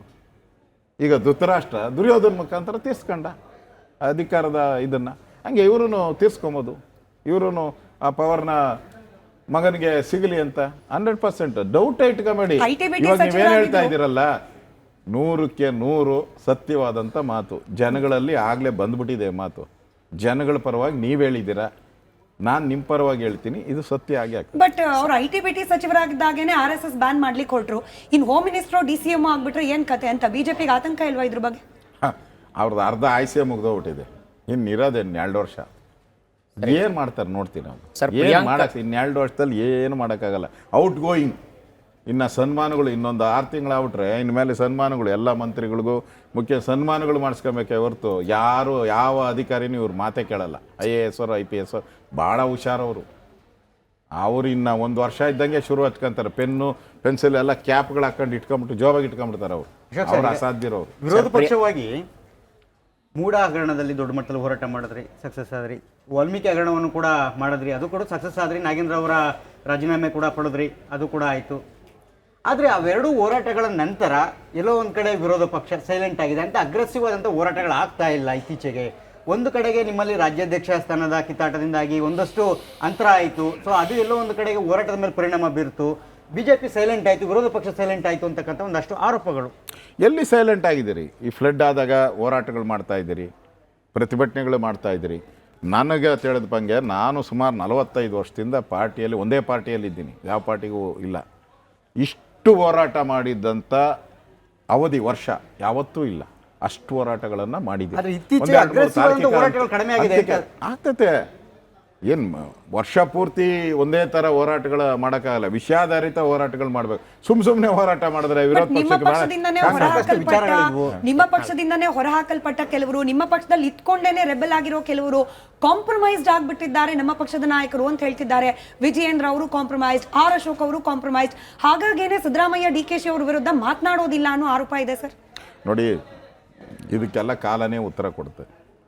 ನಾನು ಅದಕ್ಕೆ ಉತ್ತರವನ್ನು ಕೊಡಕ್ಕೆ ಹೋಗಲ್ಲ. ಇದೆಲ್ಲ ಕಾಲವೇ ಉತ್ತರ ಕೊಡುತ್ತೆ. ಈ ಅಧಿವೇಶನ ನಾನು ಹೇಳ್ದಲ್ಲ, ಯಾರನ್ನೂ ಬಿಡಕ್ಕೆ ಸಾಧ್ಯನೇ ಇಲ್ಲ. ಈಗ ನಿಮ್ಮ ಬಗ್ಗೆನೇ ಇರ್ಬೋದು, ಇನ್ನೊಬ್ಬರು ಎಲ್ಲರ ಬಗ್ಗೆ ಟೀಕೆ ಇದ್ದಾರೆ. ಟೀಕೆ ಮಾಡದೇ ಇರೋಂಥ ವ್ಯಕ್ತಿ ಯಾರು ಈ ಪ್ರಪಂಚದಲ್ಲಿ ಇರೋನ್ ಒಬ್ಬರು ತೋರಿಸಿ. ಯಾರು ವಿರೋಧಿಗಳು ಹೇಳಿದ್ರೆ ಓಕೆ ಸರ್, ನಮ್ಮವರೇ ಹೇಳ್ಬಿಟ್ರೆ ನಿಮ್ಮ ಪಕ್ಷದಲ್ಲಿ ನಿಮ್ಮ ಪಕ್ಷದವರೇ ಮಾತಾಡ್ತಾರೆ. ಈ ಎಲ್ಲ ಟೀಕೆಗಳಿಗೆ ಈ ಬಾರಿ ಅಧಿವೇಶನದ ಮೂಲಕ ಉತ್ತರ ಕೊಡ್ತಾರೆ 100%. ಈ ಅಧಿವೇಶನದಲ್ಲಿ ನಾನು ಹೇಳ್ದಲ್ಲ, ವಿಶೇಷ ಅಧಿವೇಶನ ಇದು.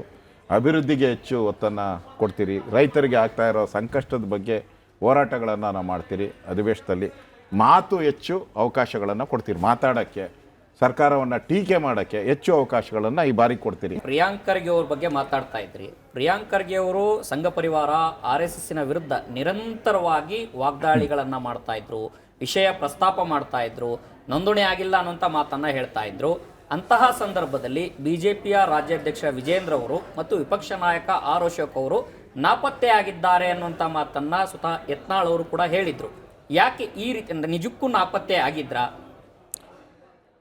RSS ಇದೆಯಲ್ಲ, ಅದಕ್ಕೂ BJPಗೂ ಪೊಲಿಟಿಕಲಿ ಏನು ಸಂಬಂಧ ಇಲ್ಲ. ಅದು ಒಂದು ಸಾಮಾಜಿಕ ದೇಶಭಕ್ತಿಯನ್ನು ಬೆಳೆಸುವಂಥ ಹಿಂದೂ ಸಂಘಟನೆ ಇರ್ತಕ್ಕಂಥ ಒಂದು ಸಂಸ್ಥೆ. ಅದು RSSಗೆ 100 ವರ್ಷ ಆಗಿದೆ. 56 ದೇಶಗಳಲ್ಲಿದೆ RSS. ಈ ಖರ್ಗೆ ಹೇಳ್ದಲ್ಲ, ಖರ್ಗೆ ಪಾರ್ಟಿ ಯಾವ ರಾಜ್ಯದಲ್ಲಿದೆ ಹೇಳಪ್ಪ? ಎಲ್ಲ ನಾನು ಕರೆಕ್ಟಾಗಿ ಹೇಳು. ಉಳಿದಿರೋದು ಒಂದು 2 ಕಡೆ. ಎಣಾವರಕ್ಕೂ 5 ಜನ ಬೇಕು, 5 ಇಲ್ಲ. ಅವ್ರ ಹತ್ರ 5 ಇಲ್ಲ. ಆ ಪರಿಸ್ಥಿತಿ ಇದೆ. ಮತ್ತು RSS ಇದೆಯಲ್ಲ, ಅದು ಸ್ವಯಂಭೀವ ಮುಗೆಯಿಂದ ಇದ್ದಂಗೆ. ಅಂಥ ಇಂದಿರಾ ಗಾಂಧಿನೇ ನೆಹರುನೇ ಕೇರ್ ಮಾಡಿಲ್ಲ ಅಂದರೆ ಈ ಪ್ರಿಯಾಂಕಾ ಗಾಂಧಿ ಯಾವ ಲೆಕ್ಕ? ನೀವು ಕಾಂಗ್ರೆಸ್ ಹೆಚ್ಚು ರಾಜ್ಯದಲ್ಲಿ ಇಲ್ಲ. ಅದಕ್ಕೆ RSS ಅವರು ಅವ್ರದ್ದು ಏನು ಸಿಸ್ಟಮ್ ಹೇಳಿದ್ರು ಅದನ್ನು ನಾವು ನಿಭಾಯಿಸ್ತೀರಿ. ಅದಕ್ಕೆ ಶಕ್ತಿ ಇದೆ. ಅದಕ್ಕೆ ವಿಜಯೇಂದ್ರನ ಅವಶ್ಯಕತೆ ಆಗಲಿ, ಅಶೋಕರನ ಅವಶ್ಯಕತೆ ಆಗಲಿ, ಇನ್ನೊಬ್ಬರ ಅವಶ್ಯಕತೆ 100% ಇಲ್ಲ. ಆ ಶಕ್ತಿ ಇದೆ, ಅದನ್ನು ನಿಭಾಯಿಸ್ತಾರೆ. ಅದನ್ನು ಅವರು ಹೇಳಿದ್ದಾರೆ, ಅದನ್ನ ನಾನು ಹೇಳ್ತಾ ಇದ್ದೀನಿ ಸರ್. ಅಭಿವೃದ್ಧಿ ಅನ್ನೋಂಥ ಮಾತನ್ನು ಹೇಳ್ತಾ ಇದ್ರಿ, ಆದರೆ ತಾವೇ ಹೇಳ್ತಿರ್ತೀರ ಖಜಾನೆ ಖಾಲಿ ಆಗಿದೆ ಅನ್ನೋಂಥದ್ದು. ಸೊ ಶಾಸಕರಿಗೆ ಏನಾದ್ರು ಅನುದಾನ ಬಂತ? ಈ ಬಾರಿ ಏನಾದರೂ ಒತ್ತಡವನ್ನು ಹಾಕ್ತೀರಾ? ಅಭಿವೃದ್ಧಿ ಅನ್ನೋಂಥದ್ದು ಕೇವಲ ಅನುದಾನದ ಜೊತೆಯಲ್ಲಿ, ಯಾಕಂದರೆ ಹೊಸ ಯೋಜನೆಗಳು ಬೇಕು, ಪ್ರಾಜೆಕ್ಟ್ಗಳು ಬರಬೇಕು, ಶಾಸಕರಿಗೂ ಕೂಡ ಅನುದಾನ ಸಿಗಬೇಕು, ಆಗ್ಲಷ್ಟೇ ಅಭಿವೃದ್ಧಿ ಅನ್ನೋಂಥದ್ದು ಕಾಣೋದಕ್ಕೆ ಸಾಧ್ಯ ಅನ್ನೋಂಥದ್ದು. ಸೊ ಯಾಕೆ ವಿಪಕ್ಷ ಸರಿಯಾದ ರೀತಿಯಲ್ಲಿ ನಮಗೆ ಅನುದಾನ ಬೇಕು ಅನ್ನೋಂಥ ಆಗ್ರಹವನ್ನು ಮಾಡ್ತಾ ಇಲ್ಲ? ನೋಡಿ, ಖಜಾನೆ ಖಾಲಿ, ಕಾಂಗ್ರೆಸ್ಸು ಜಾಲಿ, ಇದು ಪರಿಸ್ಥಿತಿ ಇವತ್ತು. ನಮ್ಮ ರಾಜ್ಯದಲ್ಲಿ 4 ಲಕ್ಷ ಕೋಟಿ ಬಡ್ಜೆಟ್ ಮಾಡಿದ್ರು ಉಳಿಯೋದು ಅಭಿವೃದ್ಧಿಗೆ 80 ಲಕ್ಷ ಕೋಟಿ ಅಷ್ಟೇ. ನಿಮಗೆ 80,000 ಕೋಟಿ, 80,000 ಕೋಟಿ ನಿಮಗೆ ಉಳಿಯೋದು. ನೀವು ಗ್ಯಾರಂಟಿಗಳಿಗೆ 65,000 ಕೋಟಿ ಹೋದರೆ ಇನ್ನು ಉಳಿಯೋದು ಎಷ್ಟು ಉಳಿತೈತೆ? ಅದರಲ್ಲಿ ಏನು ಡೆವಲಪ್ಮೆಂಟ್ ಮಾಡ್ತೀರಾ? ಹಿಂದೆ ಇದ್ದ ಸರ್ಕಾರಗಳು 80,000 ಕೋಟಿನೂ ಖರ್ಚು ಮಾಡ್ತಾಯಿದ್ದು, ಈಗಿಲ್ಲ. ನಾನು ಹೇಳ್ತಾ ಇರೋದು ಆರ್ಥಿಕ ಒಂದು ವ್ಯವಸ್ಥೆಯ ಪರಿಸ್ಥಿತಿ, ದಾಖಲೆಗಳು ಹೇಳ್ತಾ ಇರೋದು ನಾನು. ಮತ್ತು ನೀವು ಅಭಿವೃದ್ಧಿಯಲ್ಲಿ ಮಾಡ್ತಾ ಇದ್ದೀರಾ, ಅದೇ ಅವ್ರು ಹೇಳ್ತಾರಲ್ಲ ಸಿದ್ದರಾಮಯ್ಯ 5 ಗ್ಯಾರಂಟಿ ಬಿಟ್ಟು ಅವ್ರು ಏನು ಹೇಳಿದ್ದಾರೆ? ಬೇರೆ ಯಾವುದೇ ಅಭಿವೃದ್ಧಿ ಇಲ್ಲ. ಬಿಜೆಪಿಯವರು ಸಾಲ ಮಾಡುವುದ್ರು ಅಂತ ಹೇಳ್ತಾರೆ. ನೀನು ಸಾಲ ಮಾಡಿದ್ದು ಯಾರು ತೀರಿಸ್ತಾರಪ್ಪ? ಸಿದ್ದರಾಮಣ್ಣ. ಸರ್ ವಿಪಕ್ಷ ನೀನು ಬಿಟ್ಟೋದಲ್ಲಪ್ಪ 2017-18ರಲ್ಲಿ ನಮ್ಮ ಸರ್ಕಾರಕ್ಕೆ ಬಿಟ್ಟೋದಲ್ಲ. ಅವಾಗ ಸಾಲ ಉಳಿಸ್ಬಿಟ್ಟು ಹೋಗಿದ್ರಲ್ಲ ಲಕ್ಷಾಂತರ ಕೋಟಿ. ಅವಾಗ ಯಾರು ತೀರಿಸ್ತಾರೋ? ನಾವೇ ತೀರಿಸಿದ್ದು. ಸರ್ ವಿಪಕ್ಷ ನಾಯಕರು ಒಂದು ಸ್ವಂತ ಏನು ಸರ್ಕಾರ ಕೊಡುವಂಥ ಮನೆಯೇ ತೆಗೆದುಕೊಳ್ಳೋದಕ್ಕಾಗಲಿಲ್ಲ, ಇನ್ನು ಅನುದಾನ ಎಲ್ಲಿ ಕೊಡಿಸ್ತಾರೆ ಅನ್ನೋಂಥದ್ದು ಅಸಮಾಧಾನ ಬಿಜೆಪಿಯ ಶಾಸಕರಲ್ಲಿ. ಅವ್ರ ಯೋಗ್ಯತೆಗೆ ವಿರೋಧ ಪಕ್ಷಕ್ಕೆ ನನಗಿರ್ಬೋದು, ಛಲವಾದಿ ನಾರಾಯಣ ಸ್ವಾಮಿ ಅವರು ಇರ್ಬೋದು, ಒಂದು ಮನೆ ಕೊಡೋಕ್ಕೆ ಯೋಗ್ಯತೆ ಇಲ್ಲ ಅವ್ರಿಗೆ. ಅವರಿದ್ದಾಗ ಏನು ಡಿಮ್ಯಾಂಡ್ ಮಾಡಿ ಇಸ್ಕೊಂಡ್ರು ನನ್ನ ಹತ್ರ. ನನಗೆ ಅಲರ್ಟ್ ಆಗಿದ್ದ ಮನೇನ ನಾನು ಕಾಗೇರಿಗೆ ಬಿಟ್ಕೊಟ್ಟೆ, ಕಾಗೇರಿಗೆ ಅಲರ್ಟ್ ಆಗಿರೋ ಮನೇನ ಸಿದ್ದರಾಮಯ್ಯನವ್ರು ಬಿಟ್ಕೊಟ್ಟೆ. ಏನು ಕೊಡೋವರೆಗೂ ಅವ್ರು ಹೋಗಲಿಲ್ಲ. ನಾನು 10 ಪತ್ರ ಬರೆದಿದ್ದೀನಿ, ಇದುವರೆಗೂ ಒಂದೂ ಇಲ್ಲ. ಕೇಳಿದ್ರೆ ಅಲ್ಲೋಗು ಇಲ್ಲೋಗು ಅಂತಾರೆ. ನಾನು ಕೇಳಿರೋದು 3 ಮನೆ ಕೇಳಿದ್ದೀನಿ, ಯಾವುದಾದ್ರೂ ಕೊಡಿ, 3ರಲ್ಲಿ ಒಂದು ಚಾಯ್ಸ್. ಇನ್ನೇನು ಕೇಳಬೇಕು ನಾನು? ಯಾವುದೋ ಒಂದು ಪಟ್ಟಿಡು ಸಿದ್ದರಾಮಯ್ಯ ಒಂದೇ ಒಂದು ಪಟ್ಟಿಡಿದ್ರು, ಅದೇ ಕೊಡಬೇಕು ಕೊಟ್ಟಿದ್ದೀರಿ. ನಾನು 3 ಚಾಯ್ಸ್ ಕೊಟ್ಟಿದ್ರು ಕೂಡ 2 ವರ್ಷ ಆಯ್ತು, ಇದುವರೆಗೂ ಆ ಸುದ್ದಿನೇ ಇಲ್ಲ. ಸರ್ ನೋಡಿ, ಕಾಂಗ್ರೆಸ್ ಪಾರ್ಟಿಗೆ ನೋಡಿ ಪ್ರಜಾಪ್ರಭುತ್ವದಲ್ಲಿ ನಂಬಿಕೆ ಇಲ್ಲ. ಈ ದೇಶದ ಮೇಲೆ ಎಮರ್ಜೆನ್ಸಿ ತಂದವರು ಅವರು. ನಾನು ಹೇಳ್ದಲ್ಲ, ಕಾಂಗ್ರೆಸ್ ಪಾರ್ಟಿ ಮಜಾ ಹೊಡೆಯೋದು, ಅಧಿಕಾರ ಬಂದರೆ ಮಜಾ ಹೊಡೆಯೋದು. ಅವ್ರ ಗ್ಯಾರಂಟಿ ನಾವು 5 ವರ್ಷ ಆದಮೇಲೆ ನಾವು ಗೆಲ್ಲಲ್ಲ ಅನ್ನೋದು ಗ್ಯಾರಂಟಿ ಅವ್ರಿಗೆ. ಅದಕ್ಕೆ ಯಾರು ಇದು ಮಾಡಲಿ? ಈ ಥರದ್ದೆಲ್ಲ ಮಾಡೋದು ಒಳ್ಳೇದಲ್ಲ. ನೆಕ್ಸ್ಟ್ ನಮ್ಮ ಸರ್ಕಾರ ಬಂದಾಗ ಅದೇ ಅಪೋಸಿಷನ್ ಲೀಡರ್ಗೆ ಸೇಮ್ ಪರಿಸ್ಥಿತಿ, ಮನೆ ಅಲ್ಲ ಏನು ಕೊಡಲ್ಲ ಅವ್ರು. ಏನು ರಿವೆಂಜ್ ಏನೈತೆ ಇದ್ರಾಗೆ? ಬಟ್ ನೀವು ಮನೆ ಮಾಡಿರೋದಕ್ಕೆ ಶಿಕ್ಷೆ ಅಷ್ಟೇ. ಸರಿ, ಮನೆ ವಿಚಾರ ಪ್ರಸ್ತಾಪ ಮಾಡ್ತಾ ಇದ್ರಿ. ಸಮಾಜವಾದಿ ಅಂತ ಅನಿಸ್ಕೊಳ್ಳುವ ಸಿದ್ದರಾಮಯ್ಯನವರು ಮೈಸೂರಲ್ಲಿ ಏನೋ ಮನೆ ಕಟ್ಟಿಸ್ತಿದ್ದಾರೆ ಅನ್ನೋದು ಬಹಳ ಸುದ್ದಿ ಆಗ್ತಾ ಇದೆ. ಅವ್ರು ನೋಡಿ, ಅವ್ರ ಸ್ವಂತದ್ದು ಏನಾನ ಬೇಕಾದ್ರೆ ಮಾಡ್ಕೊಂಡ್ಲಿ. ನಾನು ಕಾನ್ಸ್ಟಿಟ್ಯೂಷನಲ್ ಪೋಸ್ಟಲ್ಲಿರೋನು, ನನಗೆ ಕೊಡಬೇಕಾಗಿದ್ದು ಕರ್ತವ್ಯ. ಈಗ ನಾನು ಪ್ರೆಸ್ ಮೀಟ್ ಮಾಡಬೇಕು, ಎಲ್ಲರನ್ನೂ ಎಲ್ಲೆಲ್ಲೋ ಕರಿಬೇಕು. ಮಾಧ್ಯಮದವರೆಲ್ಲ ಪಾಪ 10-12 ಕಿಲೋಮೀಟ್ರ್ ದೂರ ಬರಬೇಕು. ನಾ MLAಗಳು ಭೇಟಿ ಮಾಡಬೇಕು, ಎಲ್ಲಿಗೋ ಬರಬೇಕು ದೂರ. ನಾನು ಸಂವಿಧಾನದ ಪ್ರಕಾರ ರೀ ಚಾಯ್ಸ್ ಕೊಟ್ಟಿದ್ದೀನಿ, 3 ಚಾಯ್ಸ್ ಕೊಟ್ಟಿದ್ದೀನಿ. ಚಾಯ್ಸ್ ಕೊಟ್ಟಿಲ್ಲ ಅಂದ್ರೆ ಪರವಾಗಿಲ್ಲ, 3 ಚಾಯ್ಸ್ ಕೊಟ್ಟಿದ್ದೀನಿ. 3ರಲ್ಲಿ ಯಾವ್ದಾನ ಕೊಡಿ ಅಂತ ಕೇಳ್ತಾ ಇದ್ದೀನಿ. ಸರ್ ನೀವು ಕೇಳಿರೋದ್ರಲ್ಲಿ ಒಂದು DK ಶಿವಕುಮಾರ್ ಅವರು ನಾನು ಇಲ್ಲಿದ್ರೆ ಮುಖ್ಯಮಂತ್ರಿ ಆಗ್ತೀನಿ ಅನ್ನೋ ಒಂದೇ ಕಾರಣಕ್ಕೆ ಅದನ್ನ ನಂಬಿಕೆ ಇಟ್ಕೊಂಡು ನಿಮಗೆ ಇದುವರೆಗೂ ಬಿಟ್ಕೊಡ್ತಾ ಇಲ್ಲ. ನೋಡಿ, ಮುಖ್ಯಮಂತ್ರಿ ಆದಮೇಲೆ ಏನಾದ್ರು ತಮಗೆ ಸಿಗ್ಬೋದಾ ಅಂತ. ಹಣೆ ಬರ ಇದೆಯಲ್ಲ, ಹಣೆ ಬರ ನಿನಗಿದ್ರೆ ಹುಡ್ಕೊಂಬರ್ತೈತೆ ನಿನಗೆ. ಹಣೆ ಬರನೇ ಇಲ್ಲ ಅಂದ್ರೆ ನೀನು ಎಲ್ಲಿದ್ದರೆ ಏನು? ಅದೇನೋ ಪಾಪಿ ಸಮುದ್ರಕ್ಕೆ ಹೋದ್ರೆ ಮೊಣಕಾಲದ ನೀರನೇ ಹಂಗಾಗ್ಬಿಡ್ತೈತೆ. ಅದಕ್ಕೆ ಮನೆ ಅಲ್ಲ ಇಂಪಾರ್ಟೆಂಟ್, ನಿನ್ನ ಅದೃಷ್ಟ, ನಿನ್ನ ಶಕ್ತಿ. ನಾನು ಹೇಳ್ದಲ್ಲ, ಹೋರಾಟ ಇದು ಮುಖ್ಯ. ಅದನ್ನು ಮಾಡಲಿ, ಒದ್ದು ಕಿತ್ಕೊಂಡ್ಲಿ ಫಸ್ಟು. ಒದ್ದು ಕಿತ್ಕೊಂಡ ಮೇಲೆ ನಮಗೆ ಹೇಳಲಿ. ಅದಕ್ಕೆ ಮನೆ ಏನು ಅಡ್ಡ ಬರ್ತೈತೆ ಒದ್ದು ಕಿತ್ಕೊಳಕ್ಕೆ? ಈ ಅದೃಷ್ಟ ಹಾಗೆ ಹಣೆ ಬರಹದ ಬಗ್ಗೆ ಮಾತನಾಡ್ತಿದ್ರಿ. ಈ ದೇಶವ್ಯಾಪಿಯಾಗಿ ಕಾಂಗ್ರೆಸ್ನ ಹಣೆ ಬರಹ ಸರಿ ಇಲ್ವಾ, ಅಥವಾ ಬಿಜೆಪಿ ಹಣೆ ಬರಹವನ್ನ ಕಾಂಗ್ರೆಸ್ನ ಹಣೆ ಬರಹವನ್ನ ತಿತ್ತಾ ಇದೆಯಾ ಅಂತ ಜಾರ್ಖಂಡ್ನಲ್ಲಿ ಆಗ್ತಾ ಇರುವ ಬೆಳವಣಿಗೆಗಳು. ಈ ಬಿಜೆಪಿಯ ಸ್ಲೋಗನ್ ಏನಿತ್ತು, ಕಾಂಗ್ರೆಸ್ ಮುಕ್ತ ಭಾರತ, ಅದನ್ನ ಅಕ್ಷರಶಃ ಮಾಡ್ಲಿಕ್ಕೆ ಹೊರಟ್ಬಿಟ್ಟಿದ್ಯಾ ಅಂತ. ಒಂದು ಪ್ರಜಾಪ್ರಭುತ್ವ ವ್ಯವಸ್ಥೆಯಲ್ಲಿ ಅಪೋಸಿಷನ್ ಕೂಡ ಸ್ಟ್ರಾಂಗ್ ಆಗಿರೋದು ಅನಿವಾರ್ಯ ಅಲ್ವಾ ಸರ್? ಪಕ್ಕ, ಡೌಟ್ ಇಲ್ಲ. ರೂಲಿಂಗ್ ಪಾರ್ಟಿ ಎಷ್ಟಿದೆಯೋ ಅಪೋಸಿಷನ್ನು ಅಷ್ಟೇ ಇರಬೇಕು. ಅದು ಸಂವಿಧಾನದ ಪ್ರಕಾರ ಆ ಥರ ಇದ್ರೇ ನಡೆಯೋವಂಥದ್ದು. ಒಂದು ಗಾಡಿಗೆ 2 ಚಕ್ರ ಇದ್ದಂಗೆ ಇವೆರಡೂ. ಹೌದು, 100%. ಆದರೆ ಕಾಂಗ್ರೆಸ್ಗೆ ವಿರೋಧ ಪಕ್ಷ ಆಗೋಕ್ಕೂ ನಾಲಾಯಕ್ ಅವರು. ಆ ಕಾಂಗ್ರೆಸ್ ಪಾರ್ಟಿ ಹೋಗಿ ಬೇರೆ ಯಾವುದಾನ ಪಾರ್ಟಿ ಬಂದು ಆ ವಿರೋಧ ಪಕ್ಷ ಸ್ಥಾನನ ತುಂಬಲಿ. ಇವ್ರಿಗಂತೂ ಲಾಯಕ್ಕಿಲ್ಲ. ಇವ್ರ ಕುಟುಂಬ, ಅವರಾಯಿತು, ಅವ್ರ ತಾತ ಆಯಿತು, ಅಜ್ಜಿ ಆಯಿತು, ತಂದೆ ಆಯಿತು, ಮಕ್ಕಳ ಹಿಂಗೆ ಬರ್ತಾನೆ ಇದೆಯಲ್ಲ.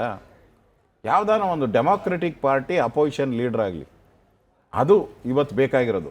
ಅದೇ ಇವಾಗ ಜಾರ್ಖಂಡ್ ಹೇಳಿದ್ರಲ್ಲ, ಅದೇ ಆಗ್ತಾ ಇದೆ ಇವಾಗ. ಎಲ್ಲ ರಾಜ್ಯಗಳಲ್ಲೂ ಕಾಂಗ್ರೆಸ್ ಹೋಗ್ತಾ ಇದೆ. ವಿರೋಧ ಪಕ್ಷ ಬೇಕು, ಆದರೆ ಸಮರ್ಥವಾದಂಥ ವಿರೋಧ ಪಕ್ಷ ಬೇಕು. ಈ ಥರದ ವಿರೋಧ ಪಕ್ಷ, ಈ ರಾಹುಲ್ ಗಾಂಧಿ ಅಂತ ವಿರೋಧ ಪಕ್ಷ ದೇಶಕ್ಕೆ ಅವಶ್ಯಕತೆ ಇಲ್ಲ ಅಂತ ತೀರ್ಮಾನ ಆಗಿದೆ. ಎಲ್ಲ ಲೀಡ್ರಿಗೂ ಅನ್ಸಕ್ಕೆ ಶುರುವಾಗಿದೆ. ಅದಕ್ಕೆ ಜಾರ್ಖಂಡಲ್ಲಿರೋ ನಾಯಕರು ತೀರ್ಮಾನ ಮಾಡಿದ್ದಾರೆ, ಇವರು ರಾಹುಲ್ ಗಾಂಧಿಯಿಂದ ಹೋದರೆ ನಮಗೆ ರಾವು ಕಾಲ ಗ್ಯಾರಂಟಿ. ಅದಕ್ಕೆ ನಾವು ಗುರು ಗುರು ಕಾಲದ ಕಡೆ ಹೋಗೋಣ ಅಂತೇಳಿ ಗುರು ಕಾಲದ ಕಡೆ ಬಂದವರಷ್ಟೇ. ಸರ್, ಉಪಲೋಕಾಯುಕ್ತ ಬೀರಪ್ಪ ಅವರು ಒಂದು ಆರೋಪವನ್ನು ಮಾಡಿದರು 63% ಅನ್ನುವಂಥದ್ದು. ಸೊ ಅದು ಬಿ ಜೆ ಪಿಯ ಕಾಲದಲ್ಲಿ ಆಗಿದ್ದಂಥದ್ದು, ಯಡಿಯೂರಪ್ಪನವ್ರು ಮಾಡಿದಂಥ ಅಧಿಕಾರದಲ್ಲಿ CM ಆಗಿದ್ದಂಥ ಅವಧಿಯಲ್ಲಿ ಆಗಿದ್ದು, ಅದನ್ನು ಈಗ ಎತ್ತು ಬಿಡ್ತಾ ಇದ್ದಾರೆ ಅನ್ನುವಂಥ ಆರೋಪವನ್ನು ಏನು ಪ್ರತ್ಯಾರೋಪವನ್ನು ಮಾಡ್ತಾ ಇದ್ದಾರೆ ನೀವು ಮಾಡಿದಂಥ ಆರೋಪಕ್ಕೆ. ನಾನು ಆರೋಪ ಮಾಡಿದ್ದಲ್ರಿ, ಮೀಡಿಯಾದಲ್ಲಿ ಬಂದಿತ್ತು, ಪತ್ರಿಕೆಯಲ್ಲಿ ಬಂದಿತ್ತು.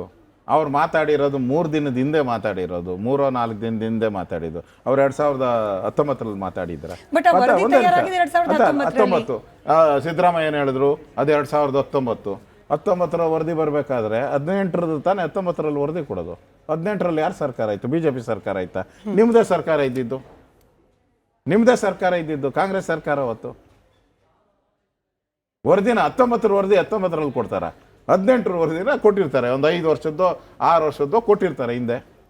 ನಿಮ್ಮದೇ ಸರ್ಕಾರ ಅಲ್ಲ, ನಿಮ್ಮದೇ. ನೀವು ತಿರ್ಚಕ್ಕೆ ಹೋಗ್ತಾ ಇದ್ದೀರ. ನಾನು ತಿರ್ಚಿಲ್ಲ, ನಾನು ಯಾವುದು ತಿರ್ಚಿಲ್ಲ.